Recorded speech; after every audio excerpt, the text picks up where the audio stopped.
doubt. So, doesn't mean they'll win the league. If they don't win the league, they will not be top 3. If they carry on. If they carry on. But, dude, don't act like Newcastle wasn't out in front of United by 11 points in January and still lost the league. What year was that? It's called Reference Point. No, I'm saying different coach, Newcastle, different team. No, it's one of the best teams in the league, which was Newcastle at the time. Alan Shearer leading the line. One of the best teams the Prem has seen.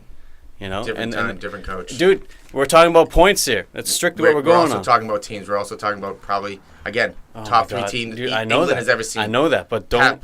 All I'm talking about is that the deficit of 11 points was overturned. It's not going to happen this year. It's not over. That's never going to happen. Yeah, you're absolutely right. No, I didn't say it's never going to happen. I said it's not going to happen this year. Cool. You called it. That's your 4 opinion? weeks ago. Yeah. No. 5 weeks. Because it's international break in between. 4 game weeks ago. Okay. 4 game weeks. Called what? City has it. And no one was has the lead. Yeah, he was the first person to ever say that City could win the league. No, he was the first person, First person in this room. Yeah, because I disagree. I don't think they're going to win it. Okay. They still very well could, but I have hope for my boys. Okay. They're odds-on favorites from before the season started, so stop talking like, you're Hustradamus in this one. They weren't full-fledged like this. Doesn't say they were probably the favorites to win the league this year. They weren't.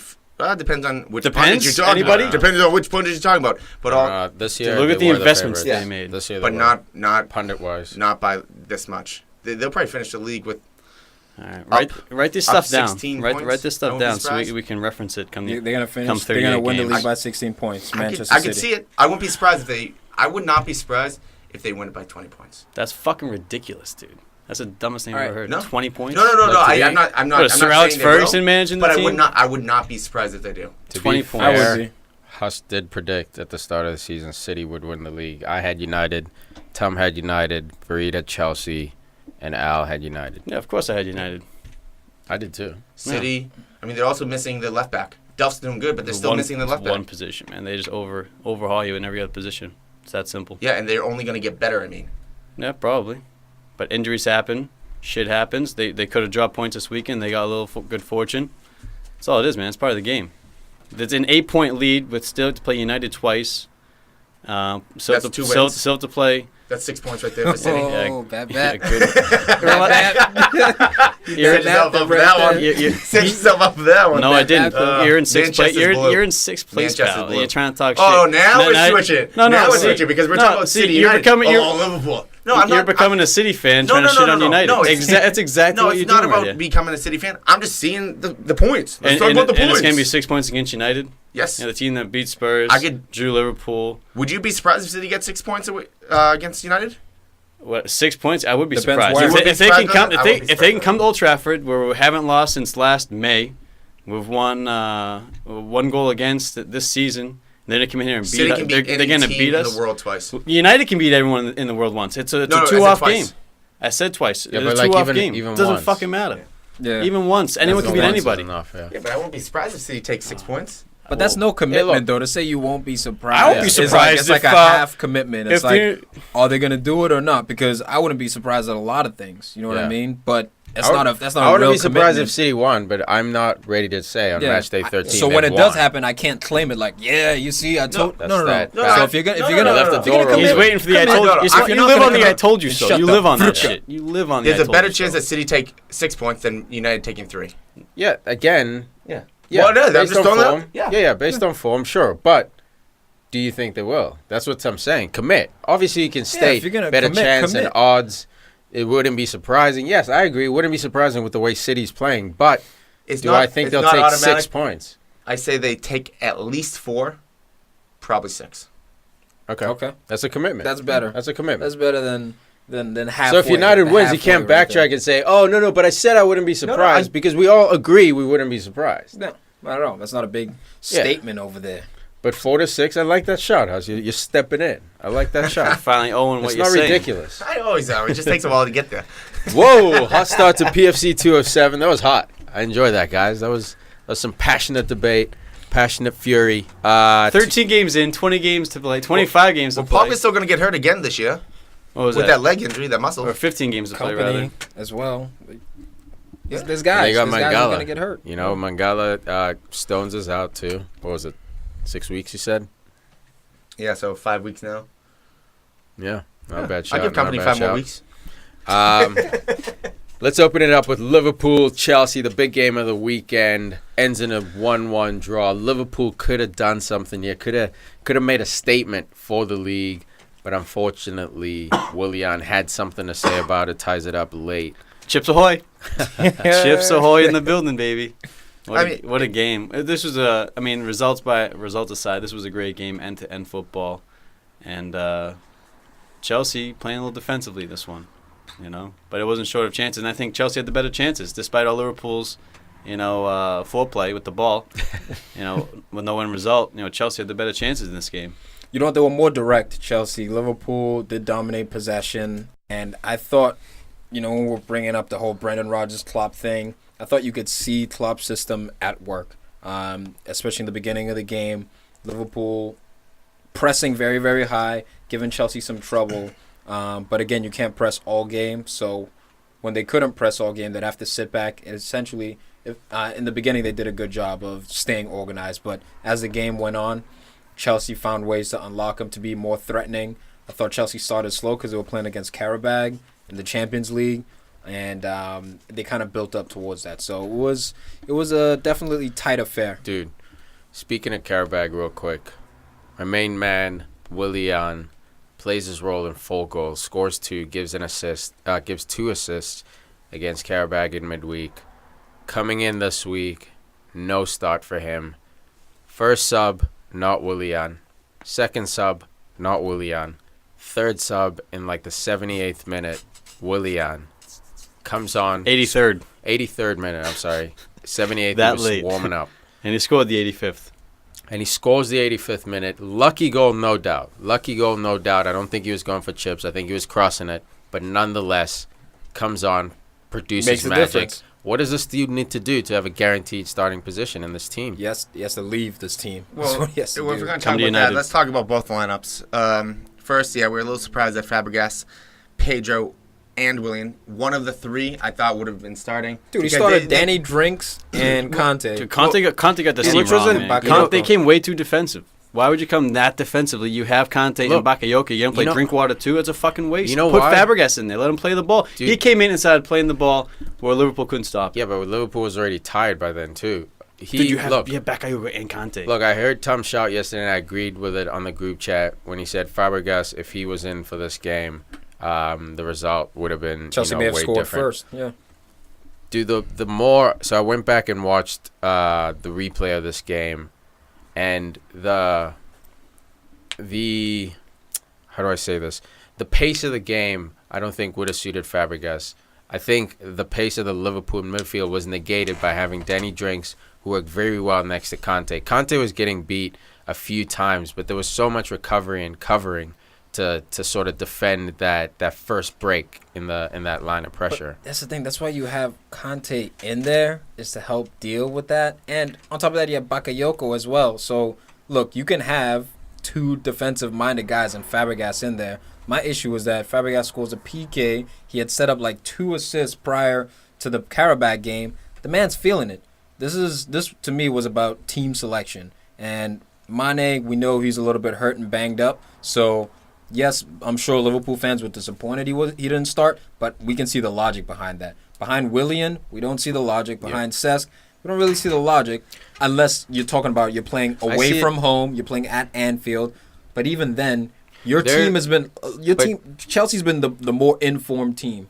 But Anfield's also, Liverpool's also undefeated at Anfield, so I think that played a factor. You know what he did? He showed too much respect to them. Yeah, you come with 5 defenders and 3 holding midfielders, and then you have Hazard and Morata. Granted, Azpilicueta is a great ball-playing center defender. Zappacosta gets up. Lonzo, they're basically wingers, but they're defenders. Yeah. 5 defenders and 3 holding midfielders. It's the Italian way. It was too defensive. Positive though, there. It was too much respect. It was effective. It did neutralize the threat. But that's the thing. That's the perfect shout. But it was effective. Forward. It was Mourinho-esque kind of performance. Very let's get away with the 1 point counterattack. If we get lucky, we take one. Look, I think to go to Anfield and get away with a point, we see the game, and yes, in retrospect, they could have gone for it. Tom, you're saying Fabregas. Okay, you're sort of winning me back over with the Fabregas shout. But if they lost, okay, you played brave, you went for it, but you lost. I think I'm not saying go all out. There's a difference between going all out attack and playing a balanced squad. Yeah. I thought this was a defensive squad that he played with. It was too negative instead of a balanced team, especially when you're on form. If you're cold, if we're talking about 2 weeks ago, Chelsea, who, all right, Conte, hot seat. No, they got a couple wins. Guys getting some confidence. Hazard is back. He was but you look but you look at Liverpool on the other side. I think he was saying Liverpool is hotter. They're buzzing too in terms of their attack, but we know their defense is leaky. But at Anfield, it's not. It's not. At Anfield, it's that's not. True. All right. I think you started this game in the reverse. They got a lucky goal. They would have had the clean sheet in this game. But you start with the reverse mindset. You start with Fabregas, then you pull him off, and you go defensive for the last quarter. If you get that goal, but hopefully it's all about what you go for. You want to go for that early goal, or go for the goal first, and then switch defensively, or you go defensively and then push for the late goal. What I'm saying is these tactics were spot on by him. It was negative for us because we were watching the game, and after we got to the 70th minute. When you made that point, Fabregas would have been great for this game when he came on. But we weren't saying that all game. All game, the game was pretty balanced. I believed it. I was surprised when I saw Danny Drinks in there. Because it's not like Danny Drinks has been balling. His first start for Chelsea, by the way, in the reunion with Conte. So they got the Leicester City camaraderie. What am I looking for? Chemistry. Thank you, everybody. They get the chemistry from playing together for years. So that played a part. But I mean, yes, they neutralized the threat, and they had the better chances. They had the better chances going forward. I think they could have gotten away. That's all I'm saying. They could have gotten away with playing slow man Cesc in the middle. Okay, but Antonio Conte got it right. Tiki. A couple things. One, they did have to slow them down. Liverpool was so quick, and by keeping, I think Antonio Conte was just thinking, let's go as long as we possibly can to keep the draw. Once the draw, they were playing counterattack. Once we lose the lead. Or if we get the lead, we can maybe change something up. Exactly. But once they lost the lead, it took, 8 minutes, 10 minutes? I think he was waiting for a certain time, maybe 70th minute. He was hoping to make a change or so, but 74th, he makes the change with Cesc. It changed things up. The momentum changed for Chelsea. It really did. He is a playmaker, but if he plays every all the 74 minutes before that, I don't know if it changes the way we see at the end of the game if he's tired. And then Willian comes in with speed. I mean, it is what it is. But the main thing with substitutions wasn't even Chelsea. It's Liverpool. Again, Klopp. You get the goal, good. Take Sturridge off, who was ineffective for me. I thought he was not a waste of a spot, but he wasn't. He didn't impress me at all. He was all right. Exactly. He was all right. Not for a Liverpool team. But I don't. You can't play like that. But anyways, his supply wasn't that good. You can't knock them. At least let us defend them. Oh, I'm just gonna go through the substitutions real quick to keep on the subject. The real thing is they put on Sadio Mane and Lallana in the 89th.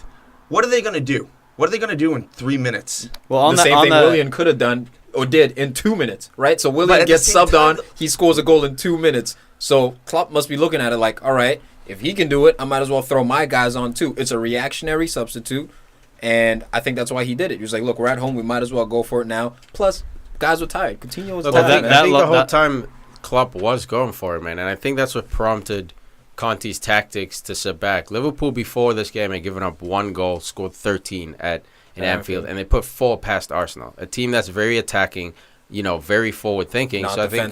Not defensive. So I think Conte looked at that and said, look, if we get 1 point, dude, they scored a goal against Liverpool at Anfield. That's the second goal they've scored, and it was a lucky one. Man, I think just in show retrospect, more belief in your squad, man. You guys are you're champions, right? And on top of that, the way this guy Christensen's playing, replacing David Luiz, like Chelsea's back line, pretty damn solid. N'Golo Kante is back in the team. He changes how you play. But for me, again, the way Salah's playing, you have to game plan for a guy like that.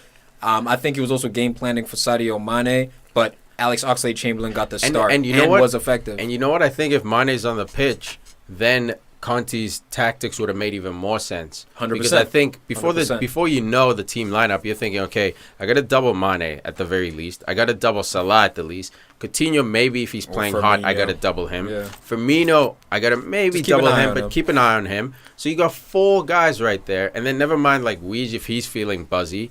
Henderson's always coming in late with the work rate. Nah, let's just leave Henderson out of it. Fair enough, whatever.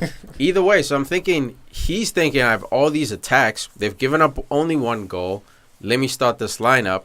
But then Klopp decides to rest Firmino and Mane, I get throws the everything thinking off. behind it, the logic, I guess, but it's just I think this is a win for him, man. It's a result. It's a result away from home, which at the end of the day you can't shut on. Going to Anfield, getting a point out of it, but I think the man, other than Conte, who makes that midfield, Conte really makes the team click. Cesc makes the midfield click. He's the transition. the oil. Yeah, exactly. He's a transition. But at the same time, by having drink water on there, Hazard had not much defensive duty at all. It was just basically he never does.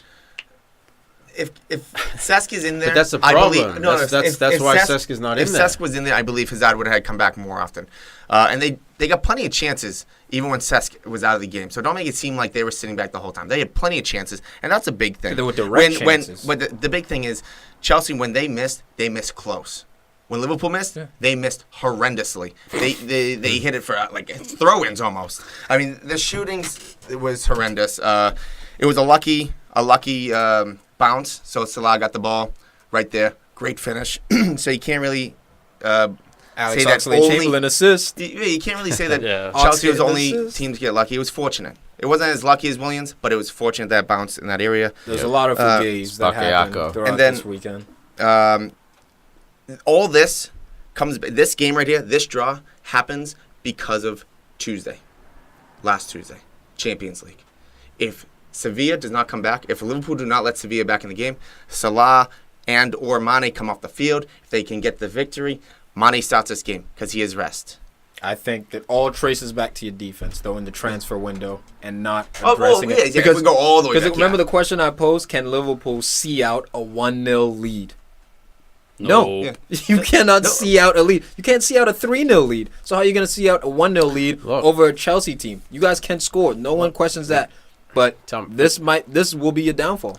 They can at home, though. It's that weirdness where, yes, away, I agree. They're negative goal difference away from home.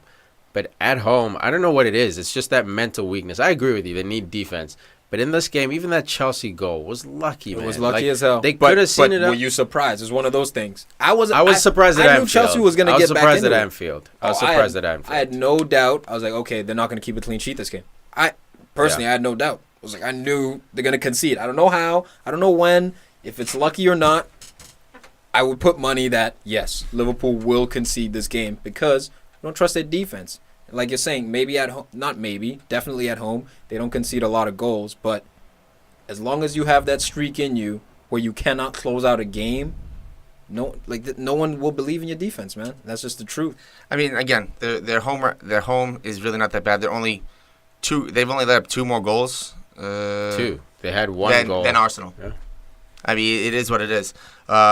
They've let up 16 away. That's the main thing. That's the issue. They've let up 2 at home. It's pathetic. The 16 is pathetic. Yeah. The 2 is amazing. Sort it out, definitely. And Lovren was dropped as well. Well, no, he wasn't dropped. He was unfit. Yeah, he was unfit for the game.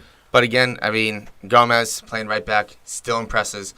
That's something that Liverpool can be very happy with. Joe Gomez and Trent Alexander-Arnold. Those are 2 great defensive players coming up, so they won't have to get really a replacement for Moreno or Klein. Don't forget Robertson. Robertson as well. Yeah, I mean, he was on the bench. That was nice to see. But Moreno bounced back this game a little bit.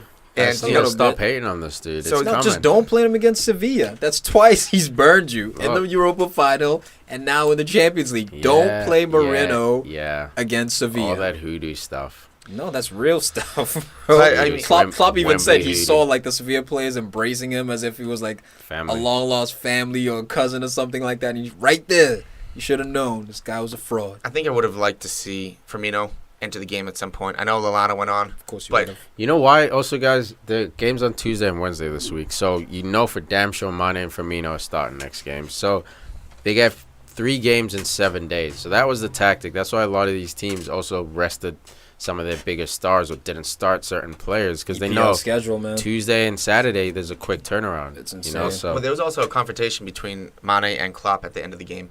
Mane was very upset about something. I'm not sure what it was. I'm not sure if he got hit. He started pointing the field, but there were rumors coming out that he was very unhappy for the fact that he went on in the 89th minute. Klopp settled him down. I mean, there was nothing. He was still putting on tape and stuff. Yeah. Like they showed him like the 87th, 88th minute or whatever, putting on tape. Like 3 minutes later, he gets subbed on at the 89th. Yeah. I don't think he was expecting to play. You know what? That's also a big thing. There was a huge thing that Klopp came out blaming the referee that he had to wait over 5 minutes to make a substitution. The refs I forget who it was. Someone came out and said like it goes through this process. Michael they have to go Oliver. in and you have to hand in the card. Which number's going on, which number's coming off. Everything's all set. The fourth referee will buzz the referee. So something happened where the communication was not good. And also it happened at Anfield. So you can't blame it on being away from home. If anything, it would have went in Liverpool's favor to say, just get him on. So I don't know exactly why, but Klopp was very upset. He said he could have stopped the goal if he changed up the formation going to 5 back. Look, you're not gonna stop that goal. that as much as William wants to say that was a shot, goal, I think that was a half shot, half He was trying to cross cross. No, I'm but just going to put it into the space. But if Lallana goes on the field, then Klavan wouldn't have been where that shot came from, according to Klopp. That was quotations right there. Look, it's possible, man. It's the what-if game. Yeah. You know, it's absolutely in Klopp's right to say if I could have had an extra body back there, that wouldn't have happened. But it's absolutely in our right to say, how the hell do you know? There's nothing to prove that for you. So it's just frustration. It's frustration. That's what it comes down to. He almost got 3 points, but he couldn't. Man of the match. Gotta be Cesc. Gotta be It's not a bad Eden shot. Hazard. Man was This buzzing. guy was unplayable on the day, man. And you could tell that Liverpool did not pull a Jose Mourinho and man mark him out of the game. This guy was left to roam. He was left free, drawing fouls in dangerous That areas. 10 spot, man, he's He better was- in that. I think Coutinho, if he plays that same role, Yeah. those guys who are quick You and need can to. beat in one touch, don't put him on the left wing for that cut in. Same thing with Neymar. You see Neymar, they're playing him more as shadow / number 9. Straight to goal in the middle. He's scoring, dude. He can pass. He can shoot. He can play in tight spaces. Why wouldn't you want him as close to the goal as possible? Wherever that is. He It's left on the Jordan right, the Henderson. left, the middle. Re-roll that Let him run. roam. He left Yeah, Jordan man. Henderson in the mud numerous occasions. Numerous occasions, but my man of the match saying that is Salah for what a job he did on Kante and Cahill all game, dude. Kante had no answers for this guy. Yeah. I've never seen Kante beat so many times one-on-one. Giving the ball away, just rattled. He was Absolutely also rattled. the unplayable player on the day. He was bodying up on Gary Cahill what- to the ground. Yeah, What were it you was saying when we were hilarious. sitting Right. down? That strength? What It's did it like remind you? Messi-esque. It's It was crazy. Messi-esque, You bro. can't get on that ball, No, man. he's so strong. Sometimes you was like you in Sunday league looking for the contact Yeah, too he was much. waiting Like, for it. bro, just play the ball. Yeah. He's He's trying like, to nah, engage in feeling contact. But either way, man, if you can body up on Gary Cahill, and 6 you're like foot 4. 5'6", yeah, you're a No, problem. that was impressive as hell. Yeah, he rolled him. Yeah. Absolutely pinned him and rolled him. If you watch Premier League Live, I'm not sure. I think it was Premier League Live or Premier League Tonight, whatever it is, with Lampard, Gerrard, and Rio Ferdinand. Yeah, I saw that. They- BT. Well, they talked about Salah and how Rio was talking about one great thing about Salah. When he beats a player, he doesn't go back try to beat him again. And a lot of times, especially players that aren't at this level, they'll beat a player, then they'll try to go back across the play and lose the ball. Salah, once he beats you, he's gone. He's ghost. It's a great Bye-bye. point. See you later. And that's a habit. they also talked about how when his first stint at Chelsea, they spent a lot of time on Salah, which was nice, but they talked about how he's a young man. He's like a baby, they said, in soccer terms, football terms. And now they look at him, just shoulder, chest, everything. His physique has he's 20? He's mid-20s now. So Yeah. I mean, obviously when he went to Chelsea first time, it was like 19 or something. So it makes a big difference. Now he's strong. They compared him to being like Messi, where he's so short, center of gravity. He's so strong. quick, man. He's He's agile. 25. It's hard to take the ball off of him. Well, they call him the Muslim Messi. Yeah. Yeah, that's his little nickname there. right now he's living up I to also it. want to give a You quick can't shout wait out for the World to. Cup for him real quick. I want to give a Sick. quick shout out to Aspilicueta for he had 2 or 3 goal saving challenges in this game, stretching, almost pulled his kneecap off or whatever. Yeah, I saw that. But What a warrior. he's an honorable mention for me, man. He really held it down there in the back when Salah or Coutinho was threatening. This guy was there. Yeah. Definitely one of my favorite defenders, man. Chelsea, if only you had kept hold of these guys: Kevin De Bruyne, Mohamed Salah, Lukaku. Romelu Lukaku. But I mean, it's Still not like would've been winning. it's not like they hadn't been winning without those guys either. Yeah, they You know, would've- They could have won but- more potentially, possibly. Or lost. They Lost could have more. dynasties Or lost like Man dynasty. United. Yeah. But They they sacrificed yeah. a dynasty They to could have win now. dynasty. Yeah. Yeah. Yeah, So but they at the won same now, time, they but- might have not won the other Premier Leagues because they had to get rid of other players if Maybe. they want to keep Yeah, those Yeah. players. maybe they'd be winning now. That's true. At the Yeah. same time, End of the day, I don't think it really affects their business. They're current They are champions. who So they are. fine. Yeah. and They're doing Sustainable. when all things are said and Hey, done, man of the match. I already said Salah, and Why are we still talking about? Well, I'm saying 1-1 draw. I think that's a fair result for both teams. I disagree. All right, moving on. I'm kidding. Nah, it was completely fair. Huddersfield 1, Man City 2. The great escape, man. This is the form of usually the former champions. Again, I'm not ready to call them champions, but when you're playing like garbage and you pull one out with Raheem Sterling. Bro, this guy's the best. I said it last week. I'll continue to say it. He's the best in the world at drawing penalty kicks. He's so shifty in and around the box. His movement is excellent as well. He forces defenders to engage in the box. He forces defenders to commit, whether it's to the dribble or to the run. He for what it's worth, Raheem Sterling is going to earn you a PK. So you're saying he's better at drawing penalties than Rambo Ramsey? Yes. Individually? You're sure? Yes. You're positive? I'm 100% positive. Even if there's no contact? Oh, there was contact. Oh, okay. Oh, there was plenty of contact. All right. Just like there was on Lukaku. I see. Oh, yeah, I didn't see anything created, there. Yeah, of course you didn't. But we'll get there, man. This game, Huddersfield, David Wagner, they go up 1-0 just before halftime. What a goal. Bro, the line of confrontation for Huddersfield just sat in up until like the final third, their defensive third. They even like crazy. Otamendi, they were so deep. Otamendi was playing as a defensive midfielder. He just dribbled past the halfway line, and he was almost pulling the strings at certain points in time. I was surprised how deep they were sitting. It was only a matter of time until City was going to break them down, but it definitely did make it difficult for them. Yeah, we've seen teams go at City, press them high, beat them at their own game with the high press. And whenever Huddersfield did lose the ball in the final third, they did. Initially, they would, if it was within reason, they would do a quick reaction, win the ball back, and force an error. Yeah.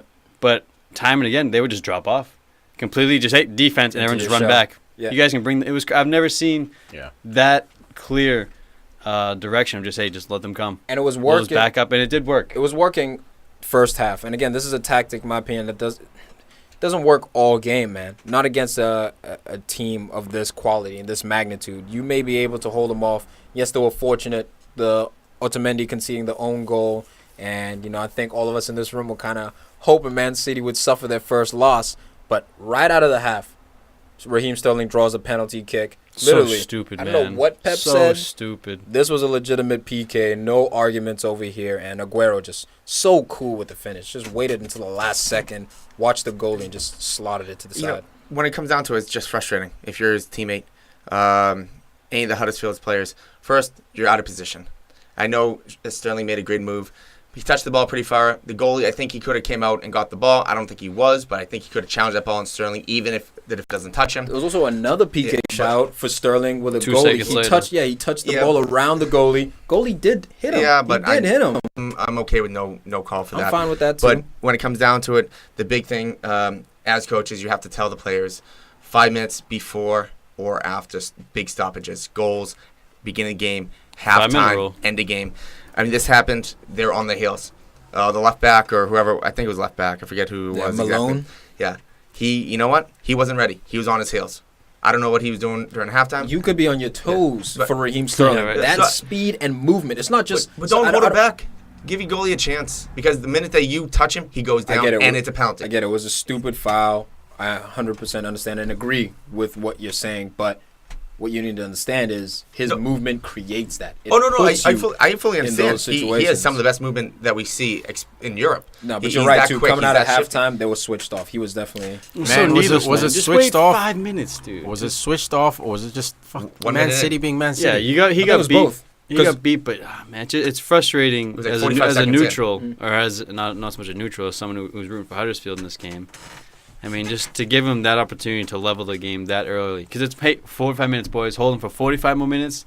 We got this game. Even a draw. Get a point out of it. To go 1 minute into the second half, it's almost like self-capitulation. Okay, well, Tom, as a outside back, would you allow the player to run, inside or outside? Well, you always force him outside. Exactly. He didn't force him outside. And I know his movement is shiftiness, yes, but it's not. Here's the thing: you force him outside when you have the ball, right? When the man has the ball, it's easier to force him outside or force him away because he has the ball. When he's off the ball, you cannot force him a certain way, and that's what he tried to do. He tried to force him outside, but Raheem's movement inside almost forced him to foul him because he was trying to recover to get goal side of him. So that's what I mean when I say Raheem's. It's intelligence, it's movement, and it also is the system, the physical traits, the speed. And the system. That's 2 times we've seen since since the video came out, Pep showing Sterling exactly how to move the hips and everything. In practice, it was something that came out this past week. It's a sideways on approach. Yeah. Pep it's funny because it showed his goal, the chip goal he had in the Champions League. That's his first time. Just flipping out on him in training, saying, when you approach the ball, if Kevin De Bruyne has the ball, make sure you're sideways on. So that means make sure you can see to your right and to your left. Do not approach the ball just looking at Kevin De Bruyne, not knowing who's behind you. So with that simple change, Raheem Sterling can quickly touch the pass back to KDB and make a run off the ball, hypothetically. And I like how you made the point, how Pep really went into, you have to see who's behind you. I think that is maybe the biggest difference between Spanish players and English players. English players, we know, are physically fit. They are some of the most physical players in the world, but they're not always looking over their shoulder. They're not always knowing where Spanish players, they're so shifty, they know how to pass. They'll pass and move, and they know exactly where everyone is. And I'm not saying every English player. I'm talking about majority. It's a cultural thing. What I need to say, though, real quick about Pep, everyone always lauds the offense, right? Like, okay, and I know it's Huddersfield, but I think Pep Guardiola has the second best pressing system, maybe the best in England.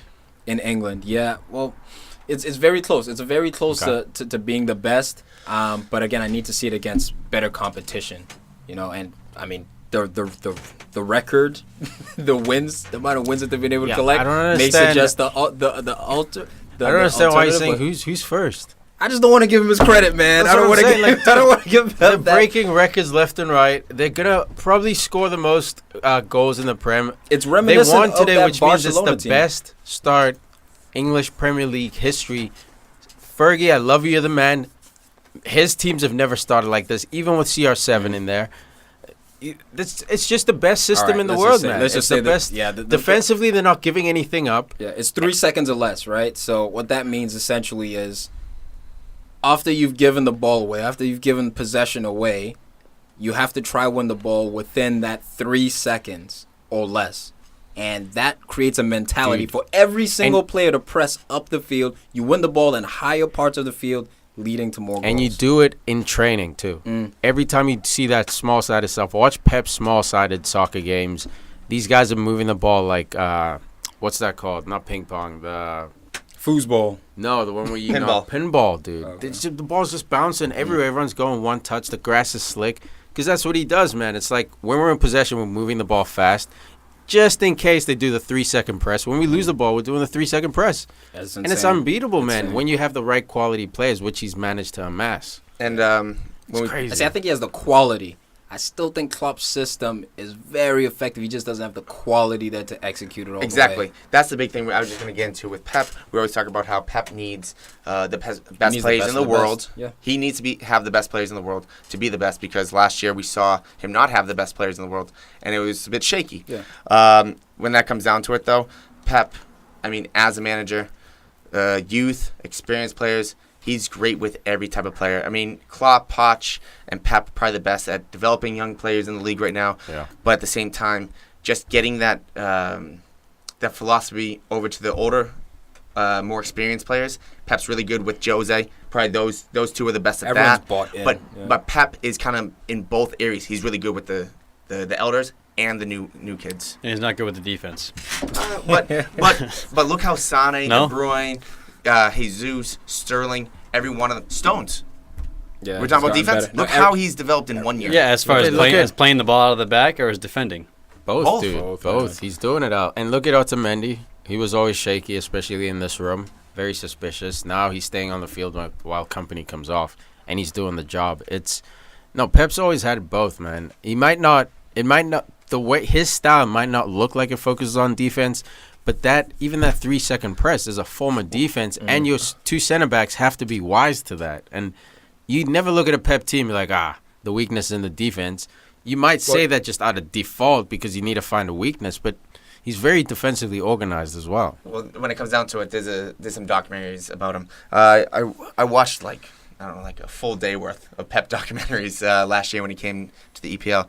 But one thing that he always found funny was that when people say something about, he's tiki-taka. First off, he never invented tiki-taka, he says. And also, when people say he's all offensive, he says, I'm actually more defensive than offensive. I set them up for the other 2/3 of the field, at the offensive third, they kind of just do what they creative. necessarily need to do because it comes down to instincts.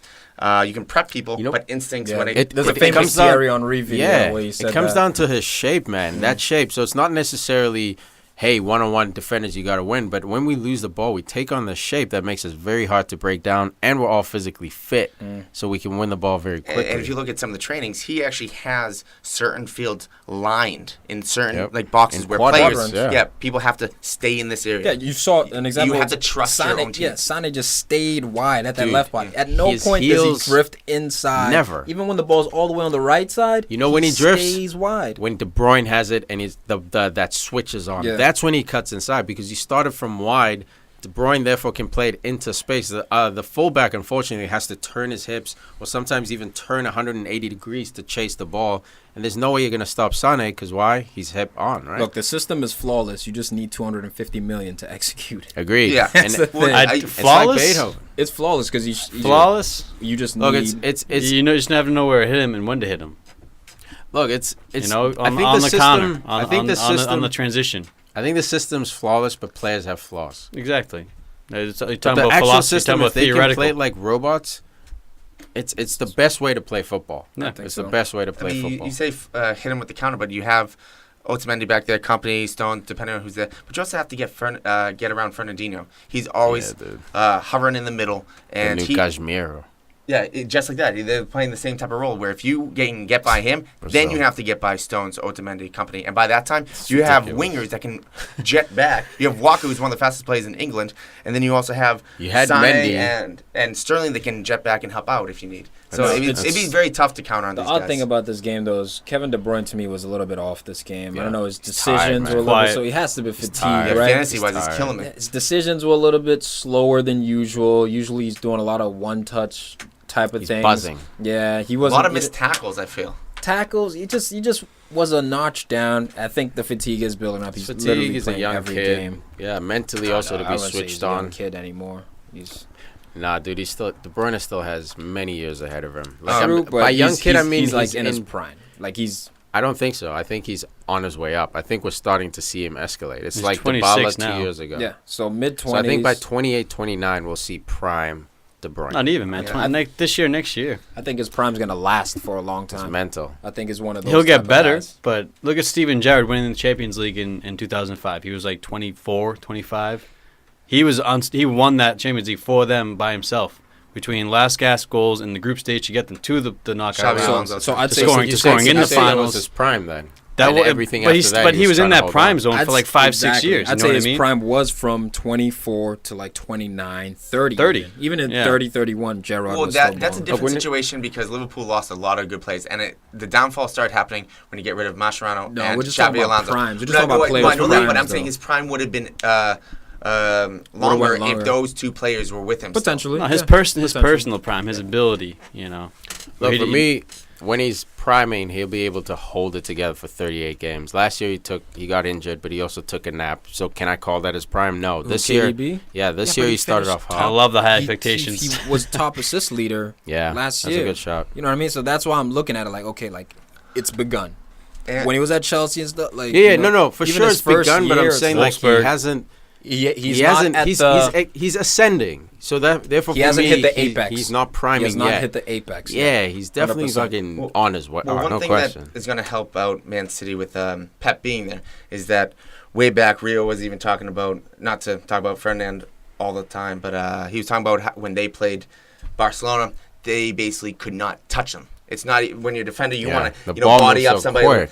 So with Man City right now with Pep there, they don't even have really much time to get fouled. Once they get the ball, they pass and move. And by the time that's mentally fatiguing, bro. Think about last. You can't defend for 90 minutes. You can't do it. Exactly. I don't know if it's even worth noting, but Huddersfield, Van La Parra got the second yellow at the very end of the game because him and Sane got a little pushing match. He's like stepping on Sane a little bit in the corner. I remember I knew there was going to be a foul around then, like 90th minute. They're just trying to hold. You see the three guys around the corner. Yeah. They're like bulls, like ready to take off. And Huddersfield is frustrated. Sane gets a yellow for it, but Van La Parra put his hands on Sane's face and pushed him. Well, they both got yellows. Just so that he already had a yellow. Yeah, it was the second one. I believe it was the second half. Also, Sane with the free kick from deep.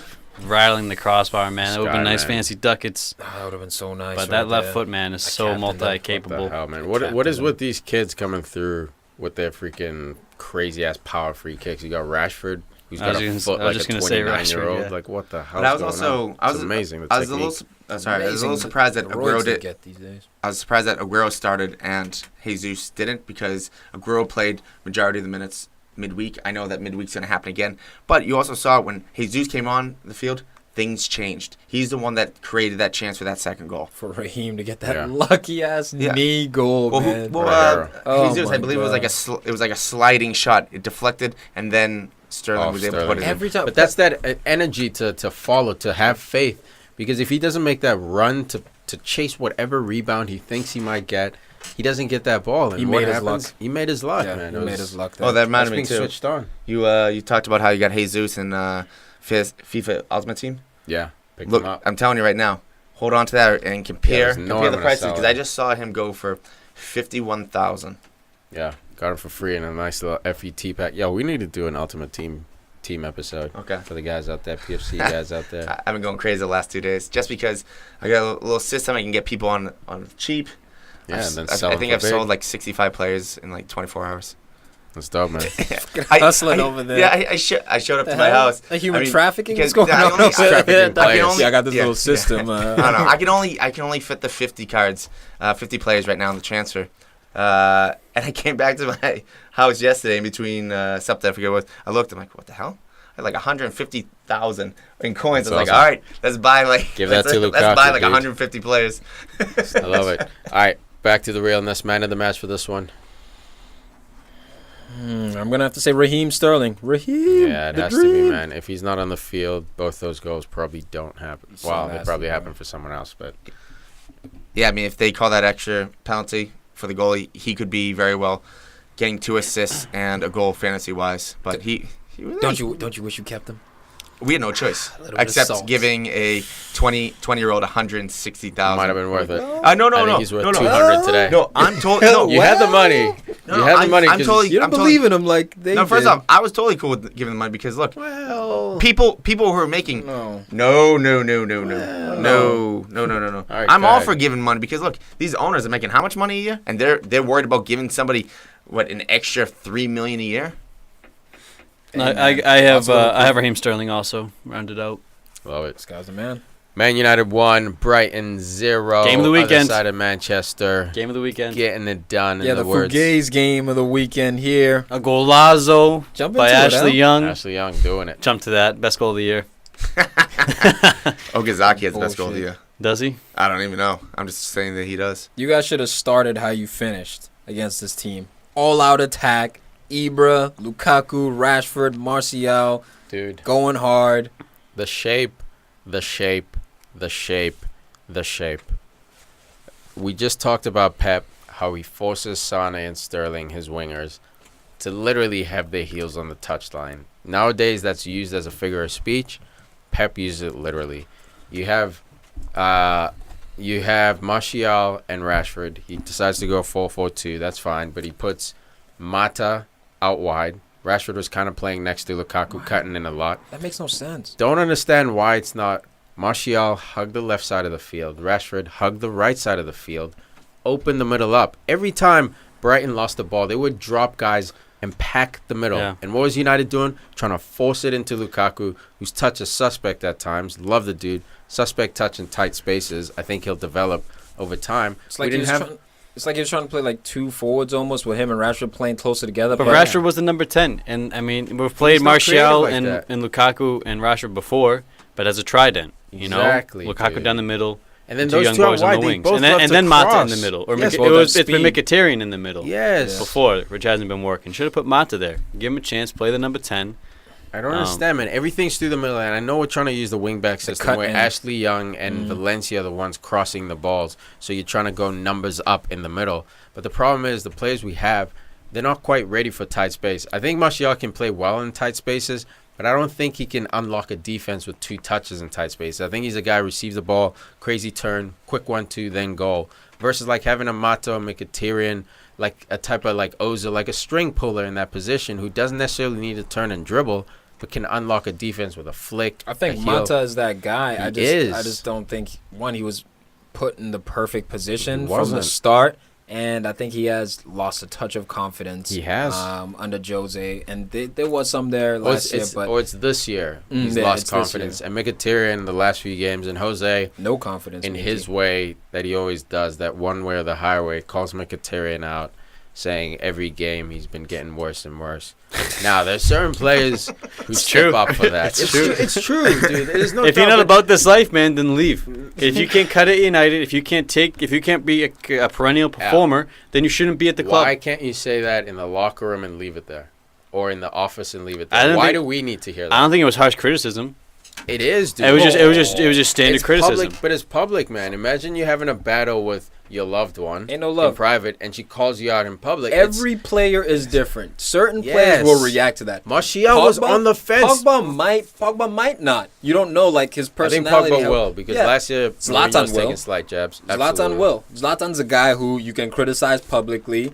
He may even have a response. response. The next game and score a hat trick. Yeah, and he'll go off. But a guy like Mkhitaryan, two different type of people. Yeah, he seems way more, quiet. He's conservative. He wants the confidence of the coach. That's so what drives me nuts. That's Jose's downfall. Is he'll throw players out there to the wolves. By wolves, I mean the media. How did it work for Luke Shaw? And if you're not about it, exactly. Yeah, how's it working for Luke Shaw? I don't have a problem with it. Yeah. You know what? That's a fair point. That's a fair point. I have a soft soft spot we're for building Luke a Shaw. team that has to be resilient mentally and physically, and if you can't, if we're getting to the finals and you're gonna have a nap, Mkhitaryan, then what good was that whole season? I'm saying like Fergie did. Fergie would kill you. He didn't lacerate the guy in the media. Yeah, but there's no. What I'm he saying just, he just said he's been playing poorly. But what's the benefit? Who's benefiting from that? It's high risk, high reward. Because if it does work, then maybe he goes up for a hat trick next game. But the risk part is him going It worked last season for Mkhitaryan. No, he pulled him out. Dropped him, criticized him, let him stew for a bit on the reserves and the subs. He did well in and then he came back. But we can't do that every year, man. Some approach has to change, man. But dude, I don't think you can deny this guy's been sucking dick on the field for the last 6-7 games. All right, listen to me. Yeah. You know what I mean? So that criticism is warranted. No, but it's not warranted public is my point, dude. When Sterling struggles, when Coutinho struggles, you don't hear clubs. Who knows what this guy is saying during training? If Mkhitaryan's dragging his toes, not hustling and doing the stuff in training. Like Martial, he said Martial had a great response. I criticized him. Practice, he works. Game time comes, he works. What it is if Mkhitaryan is being lazy, trying to be the diva, guys, it's a preference of styles. I know what your point is. Your point is, don't throw your players out in the media. No. My point is, keep it in-house. No. You're not listening. My point is personality test. For Martial, it might work. Yeah. Mkhitaryan doesn't seem like a guy who we can work on. No, dude. He's so devout of confidence. What's the last thing he needs? His manager throwing us, the media, at him, dude. This is a man who dropped Schweinsteiger to the reserves, so nobody's safe. And then brought him back. Person by person, personality by personality. Because he wanted to leave. So, all right, getting back to the game. Even though the bring something up and then move on. I like it. Even though the deflection was bullshit, a little unfair, minor, a little, but. Look, minimal. The ball was going in there, right? I was going top cheese, bro. Are you kidding me? He was crossing the ball. Not Pogba. Lukaku. Lukaku was right there. But was he fouling Bong? It was a great name, by the way, Bong. Yeah. Do the back line. The back line, great shot on that. The Brighton back line, Bong. He is great headed here. Bruno. And what was it? Dunk, Duffy, Bruno, Bong. What a back line. Beast. All of them back there, man. But if you look right before that, was it 44th, 45th? You got Pogba and Lukaku inside the double save with Matt Ryan. I mean, that right there very well could have. The NFL. I mean, it went in United's favor for the goal. If that doesn't go in Brighton's favor, that's a goal. So it kind of equals out right there. I think United was a better team on the day. Gross had a good game. No, you know what happened? I was going to say Duffy got lucky. Shane Duffy in the 87th minute. He came in with such a horrendous slide against Ibra. Yeah, the 2-footer. Should have been a red. I thought it was going to be a red. Because if you get even a little piece of Ibra, I think his knee's done again. Dude, he broke his own shoulder trying to make that challenge. Look, if he gets a red, like Tom's saying, soft red. I'm okay with him not getting a red. There was no contact. He saw it coming. I agree by the letter of the law. It's probably a red, but sometimes like we say, it's a man's I'm okay game. with the yellow. I wouldn't be surprised if there was red. Yes, but exactly. but it's more for the fact that if he made contact with Ibra, his leg could be done again this year. For sure. That was, oh my God! When you see he was off the ground at one point, just complete body, just torpedo. Yeah. Two things that we need to maybe exactly three what things. It was, torpedo tackle. Body torpedo. He, like locked his fucking arms. That's why he landed on the shoulder like a weirdo. Maybe three things here we need to talk about concerning Brighton. They were so organized. Brighton was very, very organized, made it difficult for Man United to break them down. Even at the end of the game, I saw Jose Mourinho embracing Chris Hughton. Like, dude, job well done. Like, the way you guys were able to hold us off for this long, it was amazing. I disagree with you. I think he was actually, like, pointing at him because I think at Duffy, like, why is he... No, that's not allowed. Like, wagging his finger, like, because I think he was talking about the tackle on Ibra. Okay. It looked like he was patting him on the back. Yeah, I saw wagging his finger pointing. That's what I thought it was. It's weird. I did see it, but it looked friendly, and then I saw the finger. It reminded me like of him, Jose talking to Conte last year. Like, no, don't do that. Don't celebrate like that. It didn't remind me of that because I saw Chris Hughton's face, and Chris Hughton was kind of soaking in whatever he was saying. Exactly. No, I think he was soaking in. Like, because I think Chris Hughton agrees with that tackle was out of line. That's down to interpretation, but I'll tell you what's not. Knockart, his performance, man. This guy was balling. He's looking up. like. I think the K is silent. I'm calling him Knockart. No, it's not silent. It's weird. They all call him Knockart. All of them, the commentators. I don't know why. Look, he was doing work up until like the 70th minute. He was then working Ashley on Young Ashley. figured out all right, so literally just force him right, and he has no right foot at all. Wanted nothing about it. I've never seen Ashley backed up into his own 6-yard box, dude. Just let him have it. Forced it so much, bro, to his right foot. He oversold it. Ended up doing a good job on De Gea, bro. He wanted a poster. He wanted it so bad, man. And the other thing, Brighton, this game, they had so many quality deliveries across goal. From the flanks, man. They had many quality They had no gamblers. No one in the box. They play with one striker. Glenn Murray up top, Old Man Rivers. That's my point. Glenn Murray has been, and I believe he came out saying if my name was like some Spanish-sounding name or something like that, I'd be getting like lots of like laudits in the media, but because my name's like Glenn Murray, like I'm not getting the love I should be. But, bro, this game, Brighton needed a finisher. I'm thinking maybe in January, do they go out and get a solidified finisher or yes, not actually. It's more of a backup.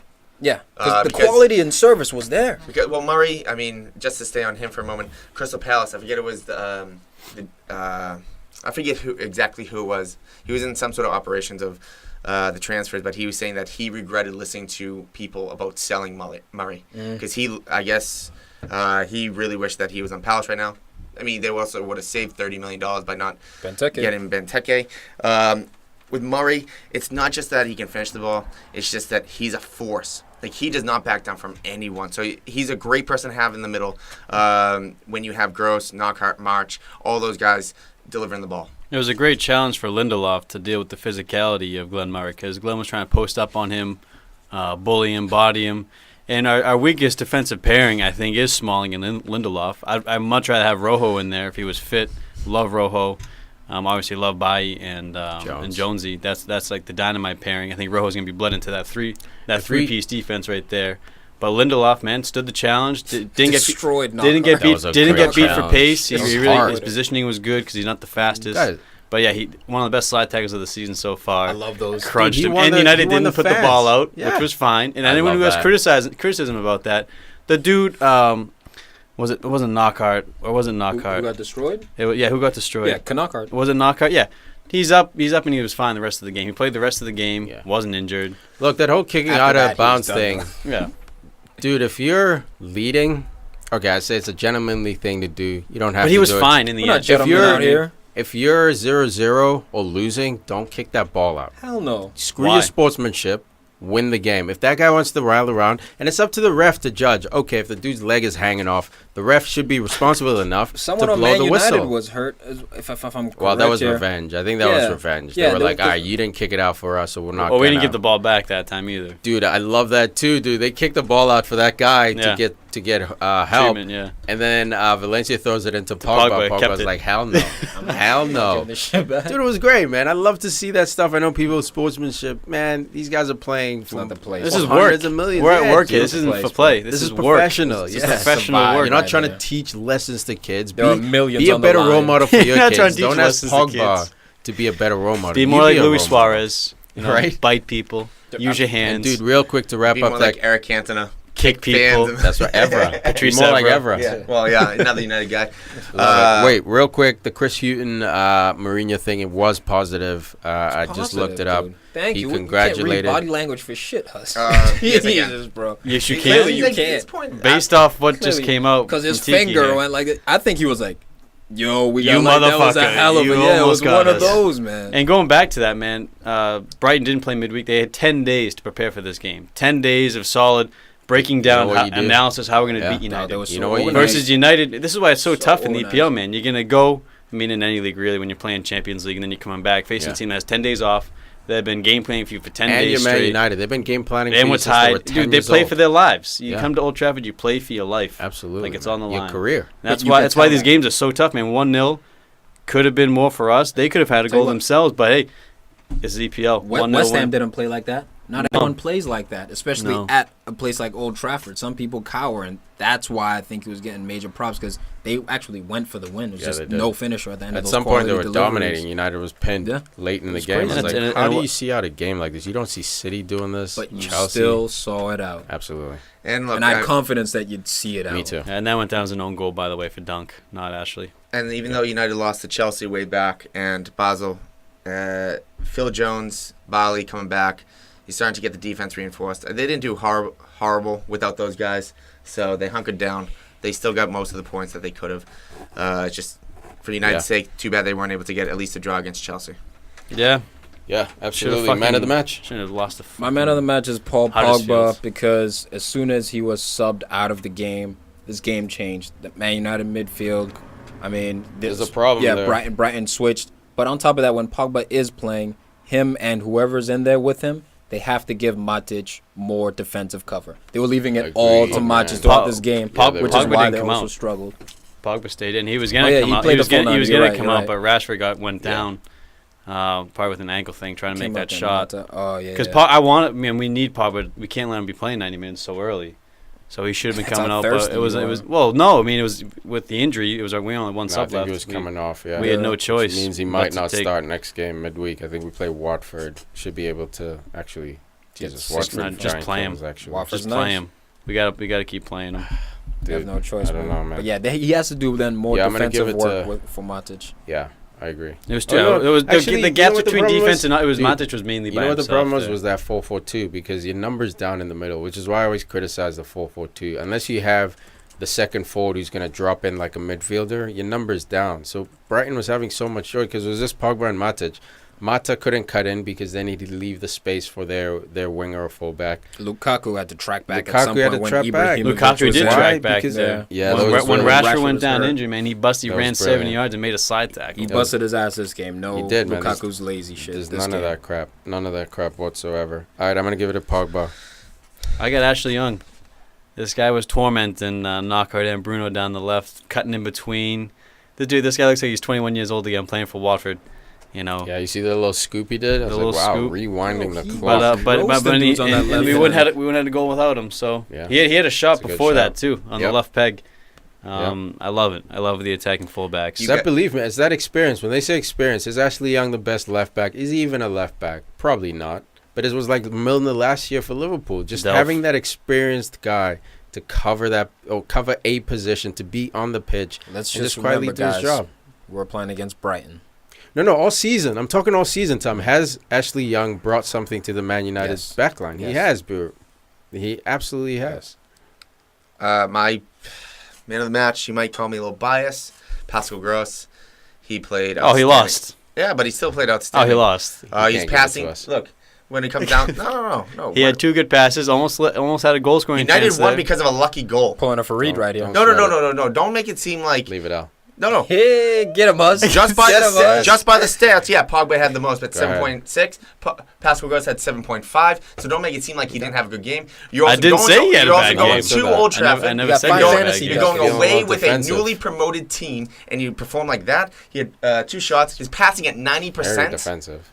Passing at 90%. Get him, Huss. Passing 90% against United at Old Trafford. How many of those passes were 5 yards and 2 yards and 1 yard? Matter, dude. It does matter. No.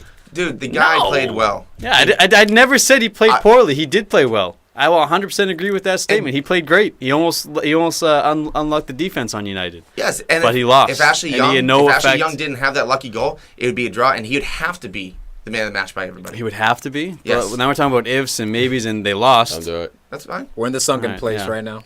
We are. Down the Hussey hole. Tottenham won, West Brom won. Oh, boy. Get this Arsenal Shaky wheels. Shaky wheels at Spurs. The rumors are starting to swirl. Off the fucking Messi rails, wants baby. Dele Alli. Zidane wants Kane. You know what this goes Barcelona wants Eriksen. This is getting... This all goes back to the Leicester City title-winning year when fucking Pochettino screwed the pooch.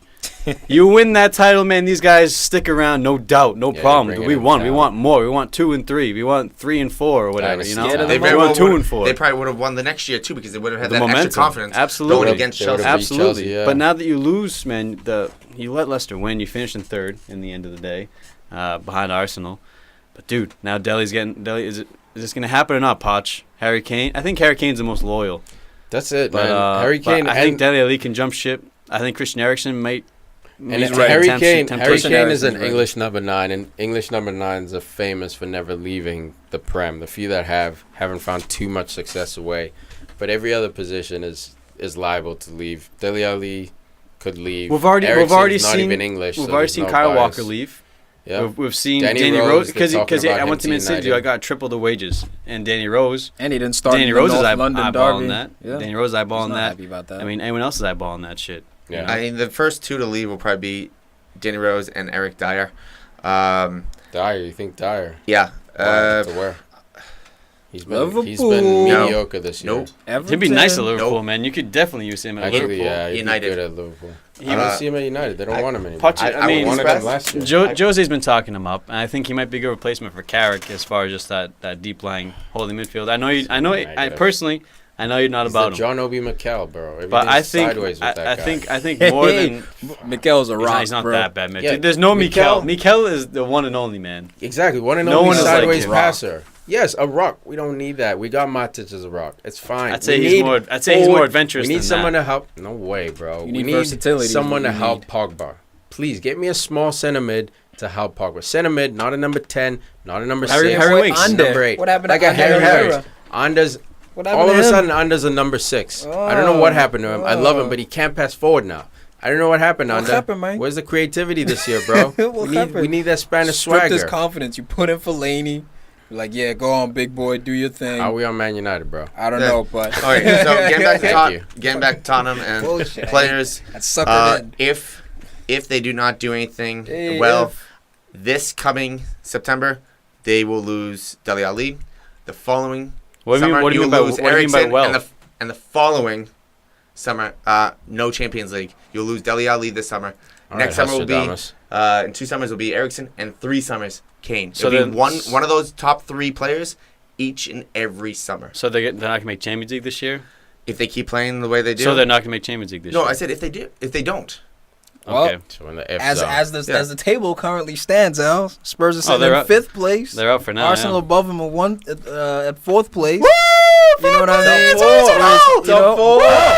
We're just above Spurs. Hey, as long as I don't care if we're 18th. Listen to the ambition. I don't care if we're 16th. I don't care if we're 16th. As long as Tottenham is 17th, it's all good. Let's not forget a couple things about Arsenal. Champions League qualifying round. Alexis Sanchez can still be sold. I'm the one who said Spurs gonna fucking choke, and you guys are like, oh no, Spurs are the real deal. Let's not forget They're about fucking choking like Let's they not always forget do. about the magician Ozil. I'm not talking about his play. I'm talking about how he disappears every January and February. Dude, he fell sick. He couldn't play this game. No. January, February, he disappears every he's single gonna year. disappear to a new club.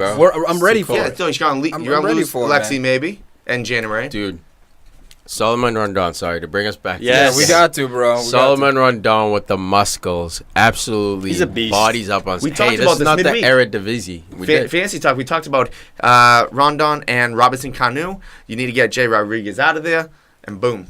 Dude, Jake Livermore, I mean, it was Dele Alli who made the error that allowed Jake Livermore to jump on and slide Rondon in. But this wasn't the only time Rondon made Davinson Sanchez look like a little kid. There was another time where the ball was like almost heading out for a throw-in, and it's a classic 50-50 shoulder battle. Sit down. Made him look like a child. You know what it is? Welcome to England. It's 100%. It's that false confidence you get from being a big fish in a little pond. Sanchez was in the Eredivisie, bodying up on little Dutch boys. Shows up, shows up to the Premier bodying League. little boys. Dutch boys. Oh, to be Dutch clear. This guy's Dutch like, I'm boys. from Venezuela. Dutch ovens. This is how we do it He in shows Venezuela. up to Rondon. He's like, nah, I got this. He's been bodying up. Sanchez has been bodying up all year. Yeah. Rondon will body up on anyone in this league. It's a different story. One of his, Animal. he's a more technical version of Troy Deeney. You know, I was just gonna say Yeah, that. Imagine but them on the same front line. He really rides his strength. Bash man. brothers. And what a goal! What a great goal, man. He left fucking Lloris Hits standing. the LB button. Just sit down. Bro, it's 4 minutes in. It's all about low shots. Like the goal Salah scored, low shot on Courtois. Just pass this goal. It rolled in. It was a slow roller. Lloris just had to watch it go in. This was literally Keep it on like the ground, kids. training ground stuff when they say run to the cone. As soon as you run to the cone, take a shot. You know, at an angle. That's what it was. That's why you do those drills. Just keep it on the ground. You don't even need the power. No Accuracy, it was everything. But Spurs, of course, these bastards fought back. It was it Greg Mexon? His first game as the West Brom manager. We know Pulis. Al's boy. He's wearing a Tony hat today. Al's wearing. Tony doesn't wear Scalicast, man. Tony wears the fitted. Just the fitted. R.I.P. Tony, man. I thought West Brom were gonna pull this one out. The new manager effect that Tom was always raving about. The quick turnover. It looked like it was gonna have an effect in this game. It was a big It point. looked like man. West Brom of last year. You know, holding it down. Higazi almost taking out Johnny Evans with his own head early in the first half. But yeah, Gary makes it, man. Good first showing for him, and it's a worrying showing for Mauricio. Yeah. You know, at Wembley again, the Hoodoo's coming back. But Harry Kane back in the Kane goals, FC. man. But Harry Kane looks like just don't pick him up in August, clearly, like Well, I did, and then sell him in January. Because this guy has 9 goals now. He's one behind Salah for the Golden Boot. And I know Spurs went a little bit more offensive, taking off Vertonghen and putting on Laurent. But you also take off Harry Winks and Dembele, so that kind of taking Harry Winks off, putting Dembele on, and they score. So it kind of goes against your theory with Winks being the alpha in the middle. Dembele comes on, they score. Never said he was the We alpha. never said Well, that. Some of What these we said- words you've been planting Yeah. on. What we said was You guys are He- basically saying when he's off when he's not on the field. Let me tell you Tottenham's exactly what better. he's He saying. moves the ball better. What we're saying is, when you needed someone to be that connector between your defense and the offense to get it to Eriksen, Harry Winks does that the best. So, like, as far as in form, Dembele brilliant at holding the ball and moving the ball around, but he doesn't find Eriksen as much as he should. Like, Harry Winks is just a passer. And someone else, like on a PFC Facebook wall, was Ian also making a Anderson. similar point. But what you need to understand is Harry Winks has been in form. He's been called up to the English national team. He's Played balling against this Real year. Madrid twice. It's not like Dembele's been in the lineup all year. He's coming back from injury, Yeah. so you insert him in a North London derby. Wrong decision, in my opinion. Play the hot hand. So that was my only point about that. And Harry Winks. And we're still Dembele tribe, man. I love Dembele. I think Still rate him. he's Yeah. so physical. beast. I think he's one of the strongest midfielders He's a in the unique league. player, Yeah, honestly, man. because he can dribble, he's strong, he Can can tackle. pop off. He Yeah, He played the can 6 tackle. or the 8. Yeah, he does a little bit of everything. Yeah, he's the man. He's a beast with foot skills, which is something you Absolutely. don't often see. You think that'd be tacky of the Spurs to send him out, try to play the agent, like Agent P, Pogba? What? Go talk to all the other Dembeles, but hey, come to the Spurs. I would. I'd recruit the whole The family Dembele- over the Spurs. Yeah, the Dembele tribe, Yeah, dude. man. Let's go to- Karamoko being like number No. one target. No way, bro. You got to start in Barcelona. Let's get Usmani in here. Well, No, he's Who's gone. mine? he's he's far home. gone. He's He's just a guy, home. yeah, he's a guy Call you him can in, bro. contact. Tottenham, we're doing something special. Leave No, Barca, send come him to to Tottenham. Scotland. That's right. That's right. Young 16-year-old. Kane, of course, finds the net, like we're saying. Johnny Evans took a quick nap, but it's the movement of Harry Kane, man. 1 second he's there, next second he's not. Heung-min Like Son. Houdini. If you're gonna start, you gotta produce, my guy. You know That's what I like always you, say about this dude, man. man. If you're And the getting thing the is- start, get ducats. And the thing is, even if you don't get ducats, man, you gotta like bring something, energy. Like if Eriksen's and Ali are taking a nap, played pretty well, but like there was his decision making at some points That's- was slow. yeah, that's what I mean. Like yes, he played well, but not. He didn't elevate the team, but he didn't hurt the team either. You know what I mean? That's what frustrates me about Son. It's either he scores a goal or two, or he's kind of like a 6 out of 10. Like not a bad game, but not much. Few touches, you holding the ball. Good this game, but he's just end products. Yeah, there wasn't. You're on the field Sucks. to create. You didn't create anything. Sucks. There it is. He's Solskjaer. Solskjaer 3.0. Sucks. Solskjaer. Man of the match for this one. He's one of our own. He's one of our own. Harry Kane. He's one of our own. Can't believe an You're really Arsenal singing fan a Spurs sung song. that, Nah, huh? I'm just saying that's what. Who is this my guy? You hear that, God. Arsenal? The You love hear is that? creeping in. This guy's supposed to be an You'll Arsenal always be fan. shit. You'll There always you be go. shit. Tottenham Hotspur. You'll Harry always Kane. be shit. Is that better? That's much better. All right, there we go. That sets me at ease. There we go. I get Harry Kane, man. Spurs kind of underperforming, but he saves the blushes, man. This could have been a big drop points here. At least you get one. But he still dropped a place, so unlucky. I'm going with Rondon. I mean, he's a force up top, and also we're not surprised Harry Kane scores against West Brom. We're surprised that Rondon scores against Tottenham. And then West Brom looked like almost like the old West Brom for a little bit, because after midweek, I basically said, I'm off that bandwagon completely. West Brom, you're dead to me. You're playing horrible defense. Tony Pulis not there, and then they come out and perform better. So was TP maybe the problem, or was it just one the game? Was it just One the? game. Was it Bounce. the? Exactly. Hey, man. Unsworth got We'll see. Yeah, we'll see.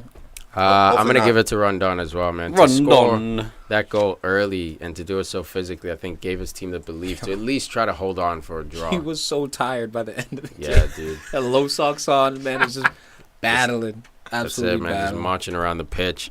Burnley 0, Arsenal 1. Yeah. Bull. What a fugazi game. Spit. It's bullshit. How? Bullshit game. Look, Burnley is one of the best teams. It's Listen, unbelievable. Did you I see got how- these awkward stats lately, like Raheem Sterling earning the most PKs? Burnley is one of the best teams in the EPL at blocking shots and blocking crosses. These guys Blocking sacrifice shots. like no other team in the league, man. I'm telling you, bro, they're They everywhere. did it against United. Yeah, They that's did what it- they do. They when sit United in, had that 27-shot game and Heaton, it was even last year. Ben Mee It and was Ward last and all year, these yeah. guys. Just Tchaikovsky's just he's a professional clearer. That's what he does. He just boots the ball, boot it. That's Tchaikovsky, bro. Like those times when he had time on the ball. Nope.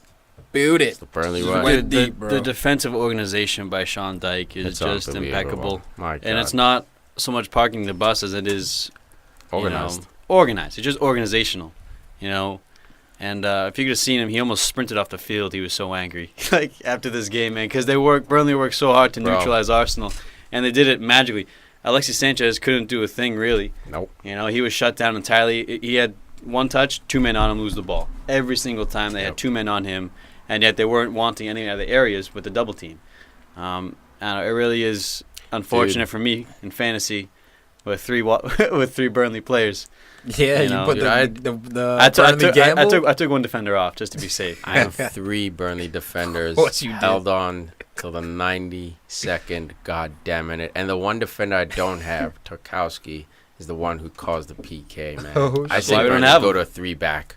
Go to a 3-back next game. Sit By the way, Tarkowski's ass down. That was not a bullshit call. That was a legitimate Look, PK. Oh, as my pissed as God. I am, Pushed him. as pissed as was I am, clumsy. it was inconsistent. He touched it was his- inconsistent because Monreal did the same thing to Barnes. Yes, at but first. it was but offsides. he was offside, but he didn't make the call. Yeah, but you were offsides first before the foul occurred. Dude, if agreed. it flipped the other way around, then it has to be a PK, even though that wouldn't I be don't think you possible. would have called the PK on I that. Is do. my point. I do. to man, make 'cause it was this obvious. call to decide the game in the 90th plus minute Reaching. on this as a referee, you gotta.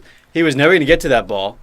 That's it not was- true. It was way over his head. He wasn't. Dude. Ramsey? He wasn't. Way Ramsey wasn't over going his to get head. to that Ramsey ball. was gonna get there. It was. No, it was hold on. above his head. Why do you dude. think he fouled him? Because Why he had a do you- chance Because to I get didn't think there. he could foul. Tarkowski thought he had a chance. If Tarkowski lets him go, the best Ramsey gets is a graze off the top Okay, of his so head. then, Not even. So No, then but he the gets ball- his ball to the head. But But the- where it goes after that, I don't know. No, Tom, but he had a look at it. chance. Just look at the Watch replay. the The replay, foul was man. legit. Tarkowski had no business pushing him. I think it was Tarkowski being stupid because Ramsey had no shot at that ball. Was it a foul? Yes. I'm pissed off. It was soft. All right, so this But is it was what's the legit. fugazi? What's No, the it was- fugazi? it was- No, because, man, because the Tarkowski game- being stupid. He was a stupid. He didn't even push him. Just had his hand out. You extend your arms and you touch someone's Okay. back and they go down. That's Freaking no Al fault. over Ramsey here. sold it. Buy Ramsey us out. sold Hey, it. no. Hey, Ramsey he had sold his it for hands on his sure. back. How hard did he push him? And how much did he sell? When you're focusing on the ball and your momentum's going one way and a guy just clatters into you. He felt the hands on his back. Let's give Ramsey credit. Yeah, he went down. But if Tarkowski had a brain, he wouldn't have put the hands on the back in the first place because Ramsey wasn't going to get that ball. Legitimate Now, who PK. knows who was going to get it behind? But Ramsey wasn't going to get it. Legitimate PK. I was so freaking pissed, man. It was soft. It was so soft. For all the hate Mustafi gets, Arsenal have only conceded 1 goal in 15 matches. No. They've only conceded 1 goal when he's played, and they've conceded 15 goals in games he hasn't played. So that right there says what happened a lot, to Koscielny? And one of the best center backs in the league. He needs help. Letting up 15 goals. Koscielny was calm. He needs help. It's out there. No one can defend by themselves. Trying to be Ashby over here. Hey, look at Bonucci at Milan. You can't defend by yourself. That's one you guy. need Chiellini and Buffon around you for you to shine. to support Tom, the most shots blocked in the EPL right now. Burnley. Thank you, boss. 6.2 shots. I knew I wasn't making that shit up. Brighton No doubt. Brighton at 5.1, Leicester at 4.5. Actually, sack Sean Dykes. These guys dying for their lives, bro. Just dying. If you look at the least, the 5 least, we got Man City, Liverpool, Arsenal, United, Tottenham. The ball so They much. don't have to. I mean, that's you just see the different styles of play. And as you say, I mean, Sean Dyche, I mean, him or Silva, no reason why they go to Everton right now. They have teams working balls to the wall for them. It's amazing what they've done with but teams. Sean, we'll give you $5 million this year if you come to Everton, and another 5 next year. Look, that's a decision you got to make. I have a Chase the family money and here. the glory, I want to or buy keep another us house. Make it you 10 know, I need a new each. car. Or you 10 could get 2 yeah. million consistently, maybe for the next 6 Look, to how long? to 8 I years. think Koeman, they said, is walking away with like $13 million. Yeah, the severance package is huge. Oh, So, guys, like- Ramsey was gonna get there, man. He was getting ready to jump. He was getting ready to Getting jump, but ready he to wasn't jump going to and get flick there. it on. He could have wasn't added gonna on get to there, it. man. He wasn't going to get there. He was getting ready to Dude, jump. it was way over his head by the time It's he only even jumped. over because Dude, he's no. I say pushing over. I The say over pace of and the ball. past him. The Oh, pace man. of the It ball. was past him before he even tried to All jump. I'm saying is he could get a flick onto it to add No. on to it, man. You guys are bugging. That was legit. Dude, he's Aaron Ramsey, not fucking Muggsy Yeah, Bogues. it was Aaron Rambo. His middle name's not Rambo. Allen for Iverson, no man. His name a reason, bro. 12-foot show me vert. Rambo's up. got a Steve. 12-inch. Show me Rambo's up. I talk I want to about, see Rambo's I talk about up. like Rambo, like Ask Sylvester Stallone. Yeah, we are. Yeah, that's right. He didn't jump at all. He just shot arrows through people's faces. They drew first blood. They do first, but not me. Not me. But dude, to give I hate this run by Arsenal, man. That win over Spurs really helped last week. Absolutely, man. I mean, Smacked them obviously you win it helps, but Psychologically, we beat them down. I mean, Without Ozil, losing too. to Arsenal before, losing to Man City before that hurt. To lose back to back, that's why they're in 4th place right now. I mean, it's not glorified, but I mean, you're in the top 4 for now. Interesting. Everyone was rooting against Arsenal. Everyone, all the boo boys were ready for this game. They're like, oh, look, we told you we tied Burnley 0-0. Again, Arsenal beating Spurs, but doing shit against the WAG team. But Burnley away is tough. That's a tough fixture. That's like Stoke away on a rainy night midweek. But that's not the expectation. That's not what people would have said if Arsenal drew or lost this game. Arsenal fan would have been wilding. Oh, why'd you take Lacazette out? All this stuff would have been said. But because we won the game, again, now we can continue and say, okay, fair result, good result. But I'm telling you, people were just waiting to pounce on Arsenal, and I'm glad that Arsenal got 2 wins in a row, one against pretty quality opponent and one. And Burnley's also pretty quality in terms of their league standing, but traditionally when we look at Burnley, we expect Arsenal to get that result. Home or away. For sure. But I mean, this is the type of game that I really believe that if Ozil played, it'd be a different game. He's the creator. He's bringing something else to the table than any other Arsenal player. Look, he doesn't need to work ridiculous amounts because Arsenal possess the ball for 64% of the time. You're not relying on Ozil to be the defensive master that he was against Tottenham. You give him the ball in spaces like this, he creates stuff. Yeah. He creates goals. He creates chances. So I believe that if Ozil plays, I think that Arsenal would have won this game. Not clean, but I'm thinking at least 1-0 without the penalty. But I got you. I see what you're saying. He would have opened up potentially more. But look, this Burnley team, very organized, very physical, man. When Chris Wood was substituted on, that's the thing about Sean Dyche. He wasn't just sitting back all game. He was actually going for this game towards the end. And that's why I think he'll be the most disappointed because Chris Wood's a handful. But also, Robbie Brady getting extremely lucky with his slide against Bellerin because he slides in, misses the ball, Bellerin chips it up, and it like hits Robbie Brady's like head. PK shout. Yeah.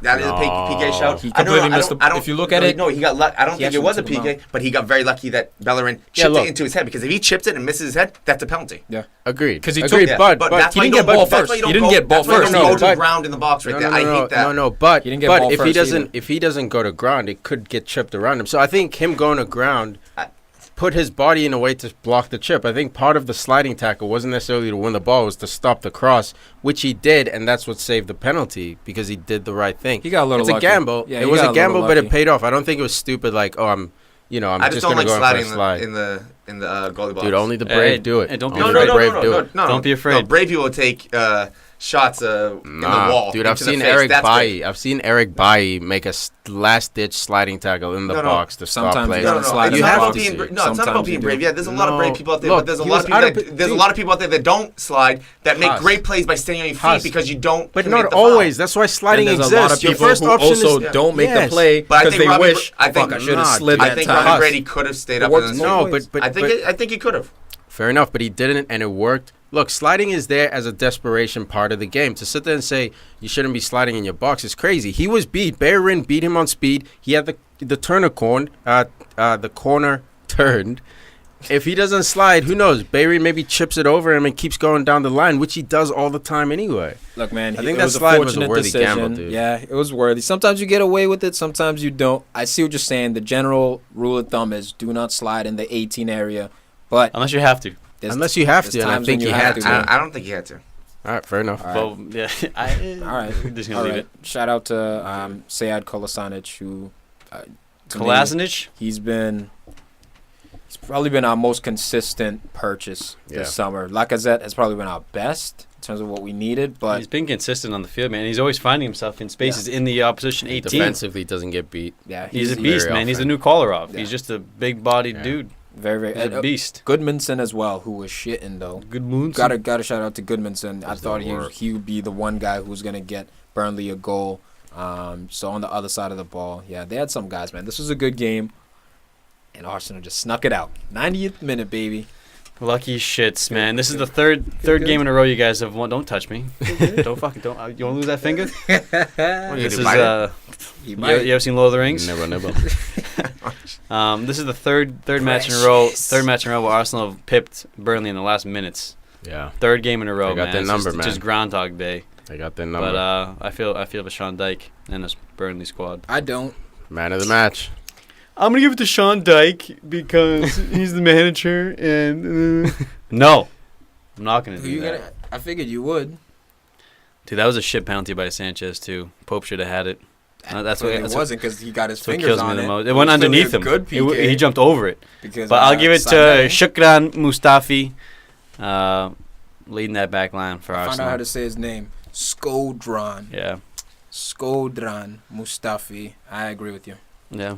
I'm agreeing with Tom Kolasinic. I mean, this guy has just been a rock for Arsenal. The way when all those injuries went down, he got shifted. So hasn't Monreal. Is that your man of the match? Yeah, that's my man of the match. Kolasinic. There was a I forget when it was. There was a time he went by a couple players, then crossed it right across the 6-yard box. No one was there. Yep. And that very well should have been a goal. The guy. That's the type of player that Liverpool should have fought for. If he's on Liverpool, they have 4 more points this year. I really believe it. He's outstanding on the left side. Burnley's on your heels. Yeah. Hey man, you got lucky with referees helping you out 2 weeks in a row.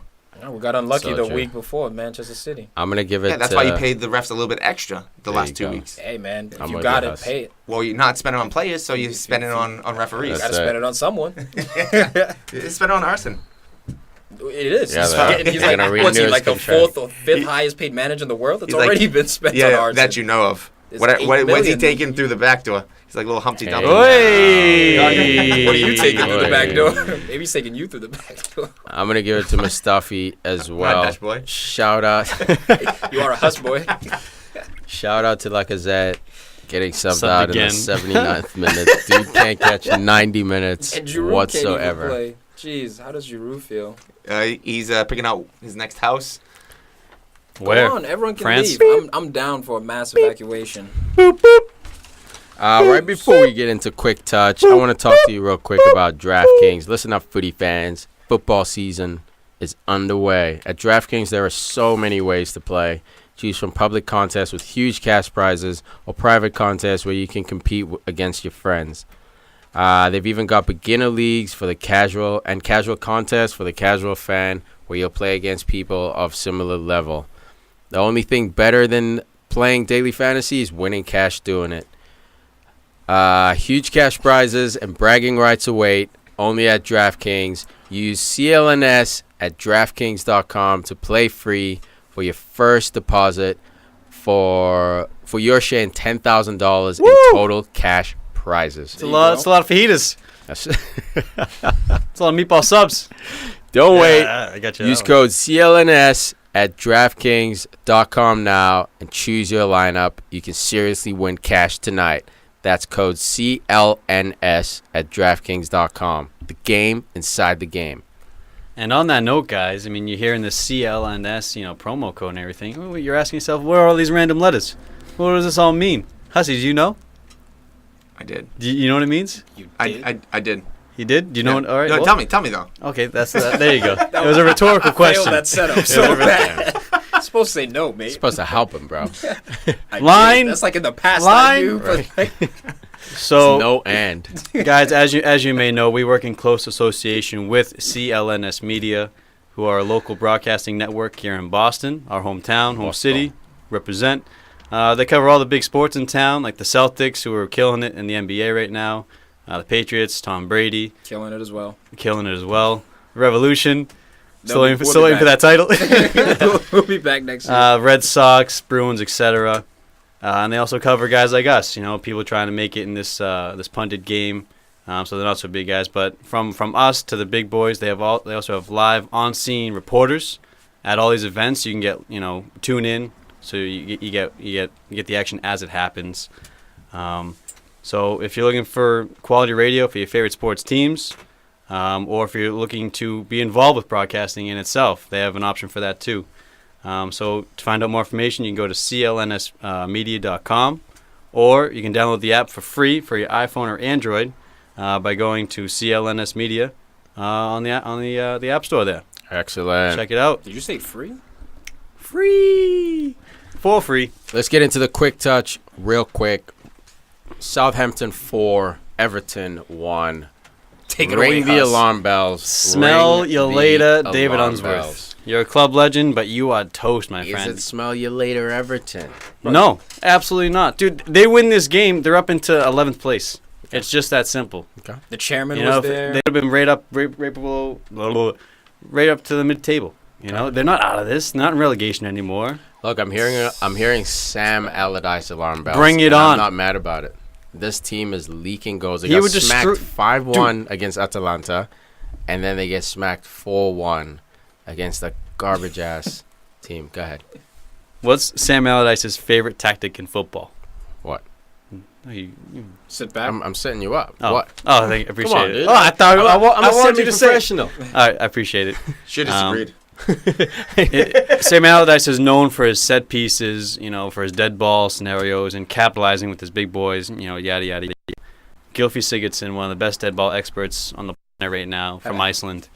Had a hell of a ping, too, this game. Had a hell of a ping in this game, but to have this guy with Sam Allardyce, dude, put the ball here. Okay, coach, I'll put it there. I mean, I think he's a good player. You need someone who can play the ball with Sam Allardyce. You need to finish it. They could just play Nias. Oh, wait.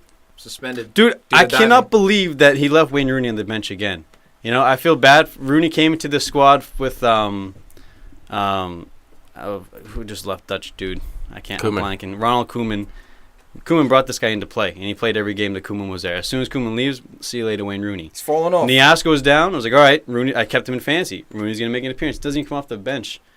And then you play Sigurdsson on the left wing, where he was exposed for his defensive abilities. Keep this guy in the goal that he scored. Beautiful ping, probably one of the goals of the season for me so far. In the middle. His first goal for the team. It was nasty. And where'd it come from? Yeah, close to the middle of the park, 100%. But it would be Charlie Austin, who would be making the headlines in this game, getting himself 2-headed goals. 6 minutes apart as well. So, like, you know, when he plays, he seems He to also score. Copycat goal. Yeah. He also hit post. So, I mean, I'm just glad that Southampton finally stopped playing Gabby. Look, we talked about it before, midweek.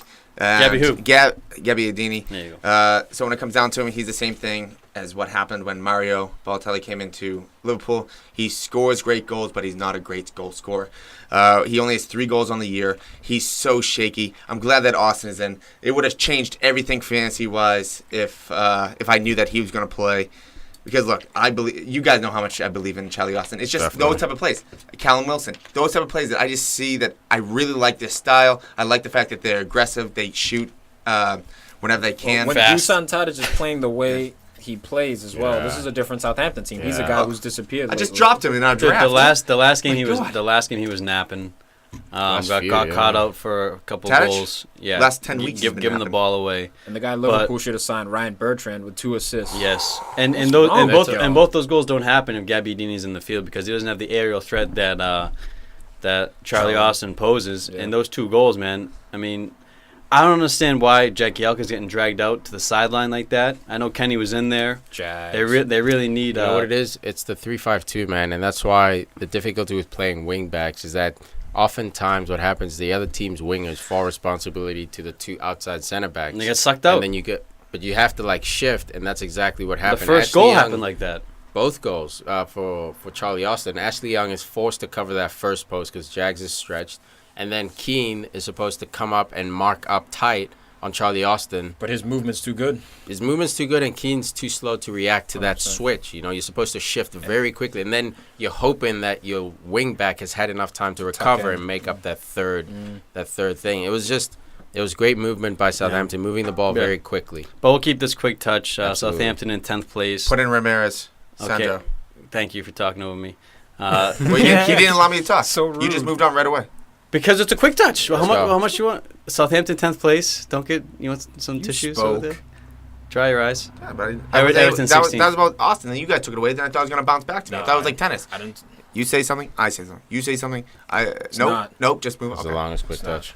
What do you have to say about Southampton? Oh no, No, it's I'm- still Charlie Austin and all that. Don't. No. Take, for Everton, take Lennon off, push Morales outside, put Sandro and Calvin Lewin up top. Cool. Al, let's go. Boom. That's the I next thought game. it was gonna be a lot longer. I'm not gonna lie. All right. Palace 2, Sometimes. Stoke 1. Let's go! Buzzer beaters. Buzzer beaters. Palace belief is back. I got to get myself to London, man. If I can catch a game, I'd go to Old Trafford, no doubt. But I'm going to be in London either way. Palace would be the game I'd go to. I roll Yeah, I'm with dying Sellers to go Park, to man. Palace. I'm dying to go to Palace. I think that's my next show. Either there Best or atmosphere. You better go this year so you They can have see the him in best the Prem. Either. They'll be there next year. They're not gonna be in the- They have cheerleaders. Oh, Hussey great. has another prediction. Wait, you think Hold on. Palace is going to be in the Prem next year? Absolutely. I don't Why know. shouldn't they? They're playing better than any team down there. As long as Zaha They're stays playing healthy. better than West Ham. Shakiri. They're playing better than Swansea. I mean- They're playing better than Everton. They're playing better than West Brom, arguably. Look, it's all about Wilfred Zaha. Maybe Look at you, Sacco snake. as well. And Loftus Cheek, man. Ruben. Loftus Cheek. Yeah, but making Loftus-Cheek himself might some be noise. leaving. Yeah, that's fine. Not But he's this not season. leaving this No, season. he might be leaving January back to Nah, Chelsea. bro. January, they always. Why talk would he about ever do that?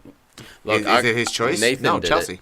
Nathan did it. Nathan Ake Wasn't had his to choice. do it at You get Bournemouth. recalled. You pay Yeah. a fee. If he gets Yeah, recalled, and you know what? For Chelsea, it might be worth it to bring him back. why when he's would playing why like would they? this. Really They're not wouldn't. going to Yeah, play no, him. wouldn't. Guys, I guess Where they would would he water. play? Dude, it would be Where like would he it would play? be like Nathan Ake. They brought him back last year for And then- coverage, and they didn't use him at all. And then he goes back to Bournemouth, and he sucks But if this year. Bakayoko doesn't produce, you slip him in there. Take All- Bakayoko. the only reason You he can take come out back Bakayoko, the guy you not just shelled because out he doesn't millions produce. for Injury. for If he's Right. not Loftus-Cheek? producing well right now, yeah. He's producing It's all fine. about injury crisis. If there's an injury crisis, then Dude. Huss has a point. But I Willian don't scored, think form will be played the a role reason. in 4 goals, didn't start.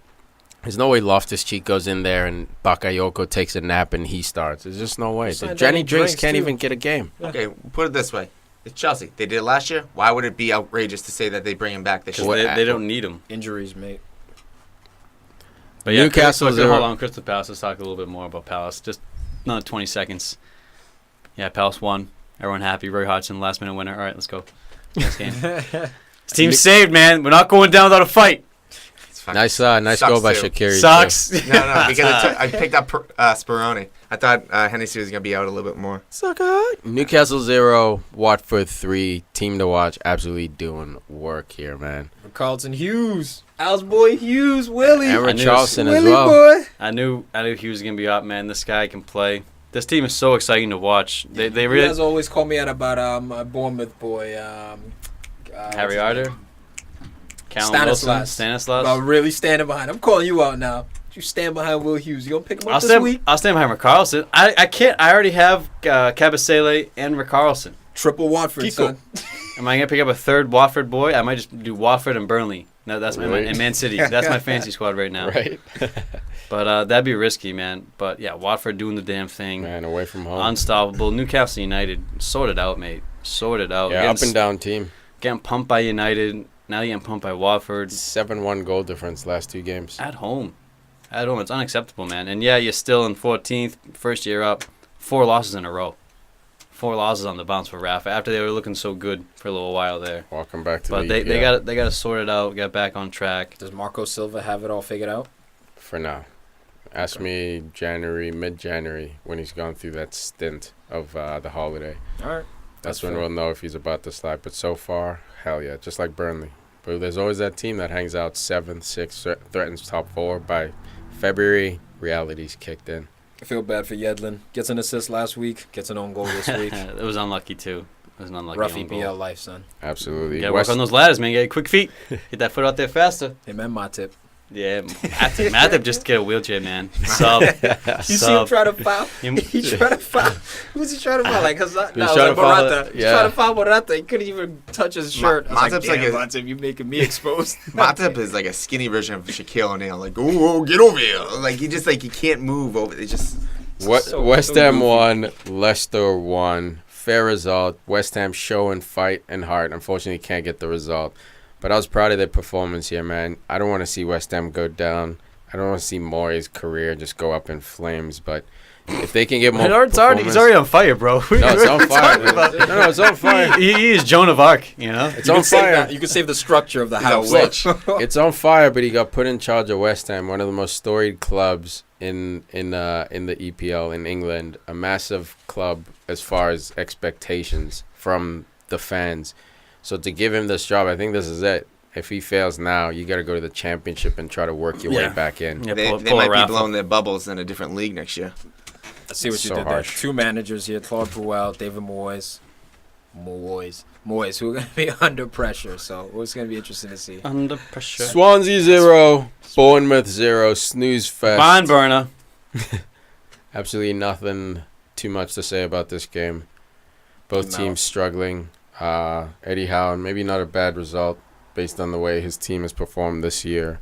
Swansea as well. Swansea had to be going down, man. 19th place. Bournemouth actually kind of climbing the way back up in 13th. Yep. Trying to right the boat. I don't see them finishing anywhere above 10, 11 even, you know. Yeah. You'd think Callum Wilson would get a goal or an assist after coming off of a hat trick, but this was just a battle of the trenches, right? It was, man. It was that hard-earned 1 point where you're looking at match day 37, dude, and all you need is a win to be safe. It's games like this when you steal a point. I believe there's a goal pulled back, too, in this game as well. Yeah, Bonnie's goal pulled back. Bonnie finally does work. And the world's hating on him, man. It's the universe. And they made him captain, too, trying to bring back that spirit, the spirit man, of Bonnie. Don't worry. He's a prime example of a guy who should have never left. Was absolutely peaking over there, killing it. I don't blame him for leaving. Man City comes knocking, you got to answer the door. All that money, that check, the security, and who knows? To become a professional, you have to have that belief that you are one of the best. Mm-hmm. So when he went there, he wasn't going there to ride the bench. Unfortunately, that's what happened. I hope he can revive his career, man. I really like seeing this guy score. And Bournemouth are still undefeated when Mark Pugh plays more than 65 minutes in a match. What a stat. 3 wins Love and that. 2 draws. Love that, Huss. And then we'll wrap up with some world footy action. Real Madrid wins 3-2 against Malaga to keep chasing Barcelona. Atletico Madrid smacking Levante 5-0. As we record this, Valencia and Barcelona are still playing. Battle of number 1 and number 2. Monaco and PSG are playing as well, League One. By the way, my God, I wish I was in Monaco this week. You have Formula One Grand Prix. which is the race in the city of Monaco. They race in the streets of Monaco. And then you got Neymar in town with PSG. What a weekend. Are you an F1 dude? I love F1, man. Do you really? I do. Who's Absolutely. your team? It was always Mercedes AMG, and then I switched it. No, Mercedes McLaren, and now Mercedes AMG because of Lewis Hamilton. Absolutely love that guy. Follow him on Snapchat. I just remember like Schumacher, man. The Ferrari cars. Schumacher, Hakkinen was in there as well. R.I.P. Savages. Yeah, I was never a Ferrari guy. Never a big fan of Schumacher, but he is an absolute legend. I do agree with you. Formula One is much better than NASCAR. Yeah, man. NASCAR just around and around. Because you actually have to turn right and left. It's just like typical. Just turn and left. It's just typical Europe versus America. Everything Europe does is so much, just a little bit cooler. Yeah, I just want to say, in the Monaco PSG game, Edison Cavani scored 19th minute. Yet he still questioned. I don't know why we. This is like the Sterling debate, man. He's not clinical, never will be. He is clinical. All right, dude. Tom. Oh my God, you guys are embarrassment to the show. You're making our show be called out because you say Cavani's not clinical. As long as those stats keep coming out that he's the biggest cow in Europe, that's fair. Nice 0. Hold on, I'm trying to pull up a definition of clinical here. Okay. Yeah. Nice 0, Lyon 5. Memphis Depay gets himself a brace in this game. Love his celebration. He plugs his ears with his fingers, basically saying he's canceling out all the noise. Absolutely had a failed career at United. I think should have stuck around a little bit more, but it was also partly his fault. We got a buyback clause on him, so if he pops, maybe bring him back. Borussia Mönchengladbach 2, Bayern Munich 1. Bayern Munich falls away from home. It was bound to happen. They're not going to go undefeated. I don't think the team is good enough, but I think this is just a blip. They're going to go on and win another 10 games in a row. Bayern, though, that's great, man. This is what's that coach's name? I cannot think about it. The one who's everyone's. Oh, I don't know. Yeah, he won the treble with Bayern. His first loss is basically what I'm trying to say since he's been taken over. Yep, Hanks. Yep, first loss for Bayern since he's taken over. Good to see Thorgan Hazard in the goals, though. On ESPN, I'm looking up the goal, see if they can. We're not watching it live, so I'm trying to figure out what it is. What goal? Like Cavani's right-footed shot from very close range to the top left corner. So very close, and he goes top left.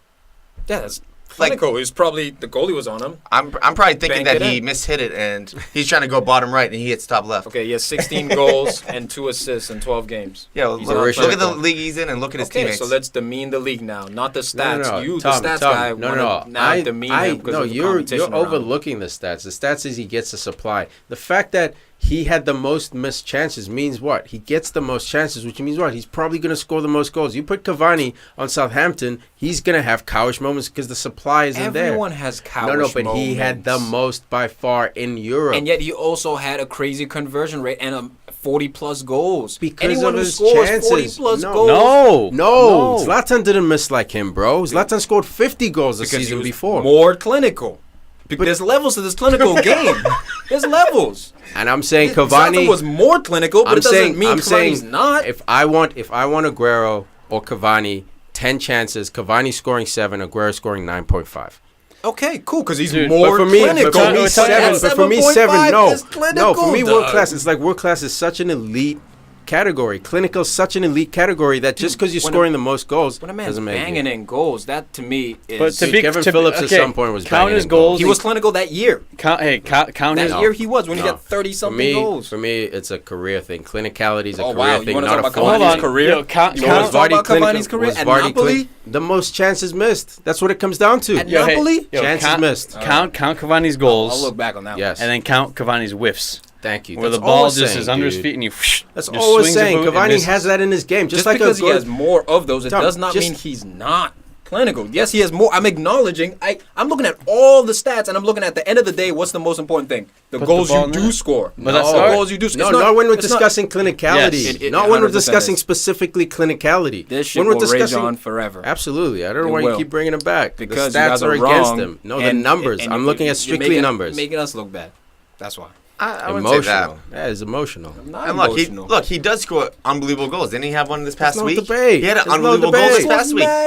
But he misses. He whiffs. Yes, he times. does miss. Aguero doesn't whiff. Suarez doesn't whiff. Lewandowski doesn't win. They all have Cowish moments. I wish we could have Suarez right now on the phone, because how many times have you seen them play for the national team and Suarez just rolls his eyes, walks away? Dude. Like, are you We've kidding me? seen Cavani miss it for Uruguay all the time, man. Is Aubameyang clinical? No, he's not. No, Lukaku's not either. Lukaku scores a gang of goals. He's not clinical. I'd agree with Aguero's clinical. Suarez clinical. Lewandowski. I think everyone else is not. What happened to that you were bringing up? Benzema. You found the wrong information that didn't go to your point? What happened to that? No, clinical in terms of footballing. It doesn't really give a definition. I haven't tried to find the origin. Keep looking. But the gist of it is, you got to be extremely objective and realistic. PFC fans, which is what you're not being, Tom. PFC Nation, please. I am PFC Nation. Bring your numbers, guys. Please bring your numbers do your homework. Is Edison Cavani clinical or is he not clinical? And please bring numbers. I don't want to hear your emotional argument about his wins and how the team performs better. Stats. Bring your argument. Because when I bring stats, I'm emotional. Clear cut. Google PFC definition of clinical. Most clear cut opportunities missed. It's not missing weird chances. Clear cut opportunities, and he runs that table. And I'll bring in goals. In appearances as well. Of course, man, because if you're going to get 100 opportunities and you score 70 of them versus someone else. Now you're exaggerating with the 100. It's hyperbole. It is hyperbole. I thought we were having a discussion, not a specific, he scored 32 goals this year. Yeah, but when you say 100, now it makes it seem so No, because I was going for a percentage, so you didn't have to do the math in your head. I was going to say he goes 70%. Oh, I'm a mathematician. Are you? Nah, that was the Dude, if you look at these matches, the way they've won, like with the numbers, Daniel Sturridge would have 6 goals for PSG this year. Another guy who's not clinical. Play. No, he wouldn't play. No, I'm saying that. Stop trying to demean him with that shit. That's the shit that I'm talking about. You try to demean this man's freaking accomplishments. I never have. Cavani's clinical, bro. Dortmund 4, Schalke 4. Aubameyang gets himself a red card in this game. They then go on to give up 2 goals. Make sure you check out the highlights for this one. Absolutely nutty game. Comeback for Schalke. Inter Milan 3, Cagliari 1, and AC Milan stumbles are still on 0-0 against Torino. It's a tough Torino team, man. Belotti, got guys like that. Like, you know how Serie A is, man. You never know who might stump you. Chievo Verona might stump you. Absolutely, man. Anything else, guys? Just getting back to that Bayern game. James Rodriguez got a concussion. He couldn't remember the halftime score. Damn, it's pretty bad. Jesus, he's gonna be out for a little bit. Mm-hmm. Yeah, there's an interesting article that has been relating dementia to heading footballs or heading soccer balls. So they've been working on this study for a long time, and obviously, back in the day, there were a lot more headers of the ball as we see today. It's kind of a lost art. There's some guys who are really good in the air. Tim Cahill, probably being one of the best in the air. Nemanja Vidic. Yeah, Vidic. Like, there's some guys, too. My thing with these studies... Go ahead. Yeah. So, like, obviously, you know in the NFL how concussions have been linked with CAT? What is it? Concussion, Alzheimer's. Yeah, Alzheimer's concussion syndrome. Yeah, something like that. Yeah, so it's CTS maybe. Yeah, I can't. CTE. Thank you. That's a Cadillac CTS. But CTE, which is a pretty bad brain disorder that they can only test for after death. So yes, they're still working on that, but in soccer now, and we saw in relation to how it's affected America. Children at 10 years old or under are no longer allowed to head the ball. So as we see the results from this study, we'll see if that. Here's my beef, man. I see a lot of these, 60, 70-year-old soccer players. Bobby Charlton. Who go to games, who attend, these galas, who even some of them still play in friendlies for like UNICEF. I think there's now an overcorrection. I think football was an issue. I think rugby's done a good job with concussion tests, but they also, to keep a closer eye. But heading a ball, for me, man, yes, if you head it with the top of your head when you're young, of course, man, it can have devastating effects. I even remember at 16. Had that hard soccer ball in the game that you head it and you felt absolutely, your brain. But haven't you also had that slide tackle where you land a little awkward and your head shakes? Yeah. You know what I mean? So, 100%. It's part of it. So, what are we going to say? No more slide tackling? No more contact, period. There's an absolute line. I think, okay, maybe it doesn't hurt kids that much to say no headering at U10s. I'm not going to fight that. But I think there is an overcorrection because everyone sees football, there was a study. They tested 111 brains of guys who played in the NFL. 110 of them showed symptoms of CTE. So that's different. That's that's more different. Jarring tackles. You're going head to head with whiplash, car accident, head like every play they say. Yeah, but I think in America, man, to teach not heading of the ball is just completely dangerous, man. It's dangerous because it's not so much heading the ball, but letting the ball hit you in the head. You need to go toward the ball to make contact, and you'll be fine. If you let it hit you in the head, you're going to be more jarred, and you're going to shake more. If you go at the ball and make good contact, the ball will go. Yeah. But if you get afraid of the ball, and it's like, oh, it can't touch my head, so you're shrinking, and then it's going to hit you, and that's more dangerous. And you're going to attack. If you attack the ball, is what I'm saying, you're fine. And you're going to learn it at 11, 12 years old when the goalkeepers are punting it harder. If you're learning it at U10 level how to head a ball, the goalkeepers aren't kicking that ball that hard. Like I do say, yes, you should teach the guys technique, like Al's saying, how to attack the ball. Yeah, you want to stomp it out of U10s, that's fine, but you're going to pay the price at U11, 12. They're going to be heading punts that are 60, 70 yards in the air. Other countries with no experience. With no experience. I mean, I do agree with you. That's over. Correction. Yeah, because when it comes down to it, if you do go at the ball, you will have a better chance of being fine. You won't be fine. There's multiple times that I was younger, and for anyone that played with me, that was one of my strength was going into the air and winning that ball. We can tell today. Yeah, there's a lot of times. I mean, I've had those ones where I've lost not consciousness, but I've lost track of. You had your bell rung. For 10, 15 minutes or something like that. You not exactly sure what's going on. What position you playing? What? Yeah, goalkeeper. I mean, there was one that. There was a goal kick, and I tried to win the game with a header. Like, they kicked it low, and I tried to head the ball into the net, and it was fired. And the next week, I couldn't move my neck because everything in my shoulders, my back, everything squeezed you. And then there was other times you get right? you get hit in the head, and they're like, you all right?" I'm like, "Yeah." I think and then they're like, "Oh, get back out there," because when it comes down to it, culture. that also, exactly, it comes down to the coach, not only the players. There's much more talk about, which is good. I mean, I don't believe in Taylor Twellman's. It's like basically anarchy when it comes down to it, the apocalypse. But that's also the He's the against coach. this. Yeah, that's the coach when it comes down to it. Teaching how to chest the ball, how to bring the ball with your foot, your thigh. It's not always good to just head the ball off of a goal kick, because if you're doing that 10 times a game, every single game you play, you're going to have. This is why Marwan Fellaini should be teaching clinics around the world about how to bring the ball down. He wears a helmet. You gotta grow your hair out. Did you hear what I said? I didn't hear that. Oh, wow. Get the sweatshirt out. Listening. Get the sweatshirt out. But I thought you were talking about for the fact that he is one of the best players at heading the ball, too. At bringing the ball down. Yeah, but also at heading the ball, too. I was supporting his helmet. Everyone's good. If you're 6'4", everyone can head the ball. But I'm talking about how you're saying bring the ball down. That's his difference. Let this guy travel the world. It's not flicks, because Andy Carroll used to be pretty good at flicks. Crouch can flick. It's the chesting while someone's on your back. And you roll. Yeah. Chest and roll. Absolutely brilliant. #Drogba. All right, guys. Thanks for listening. We will catch you next time. Liverpool sucks, yeah? 6 Spurs. Peace. Go.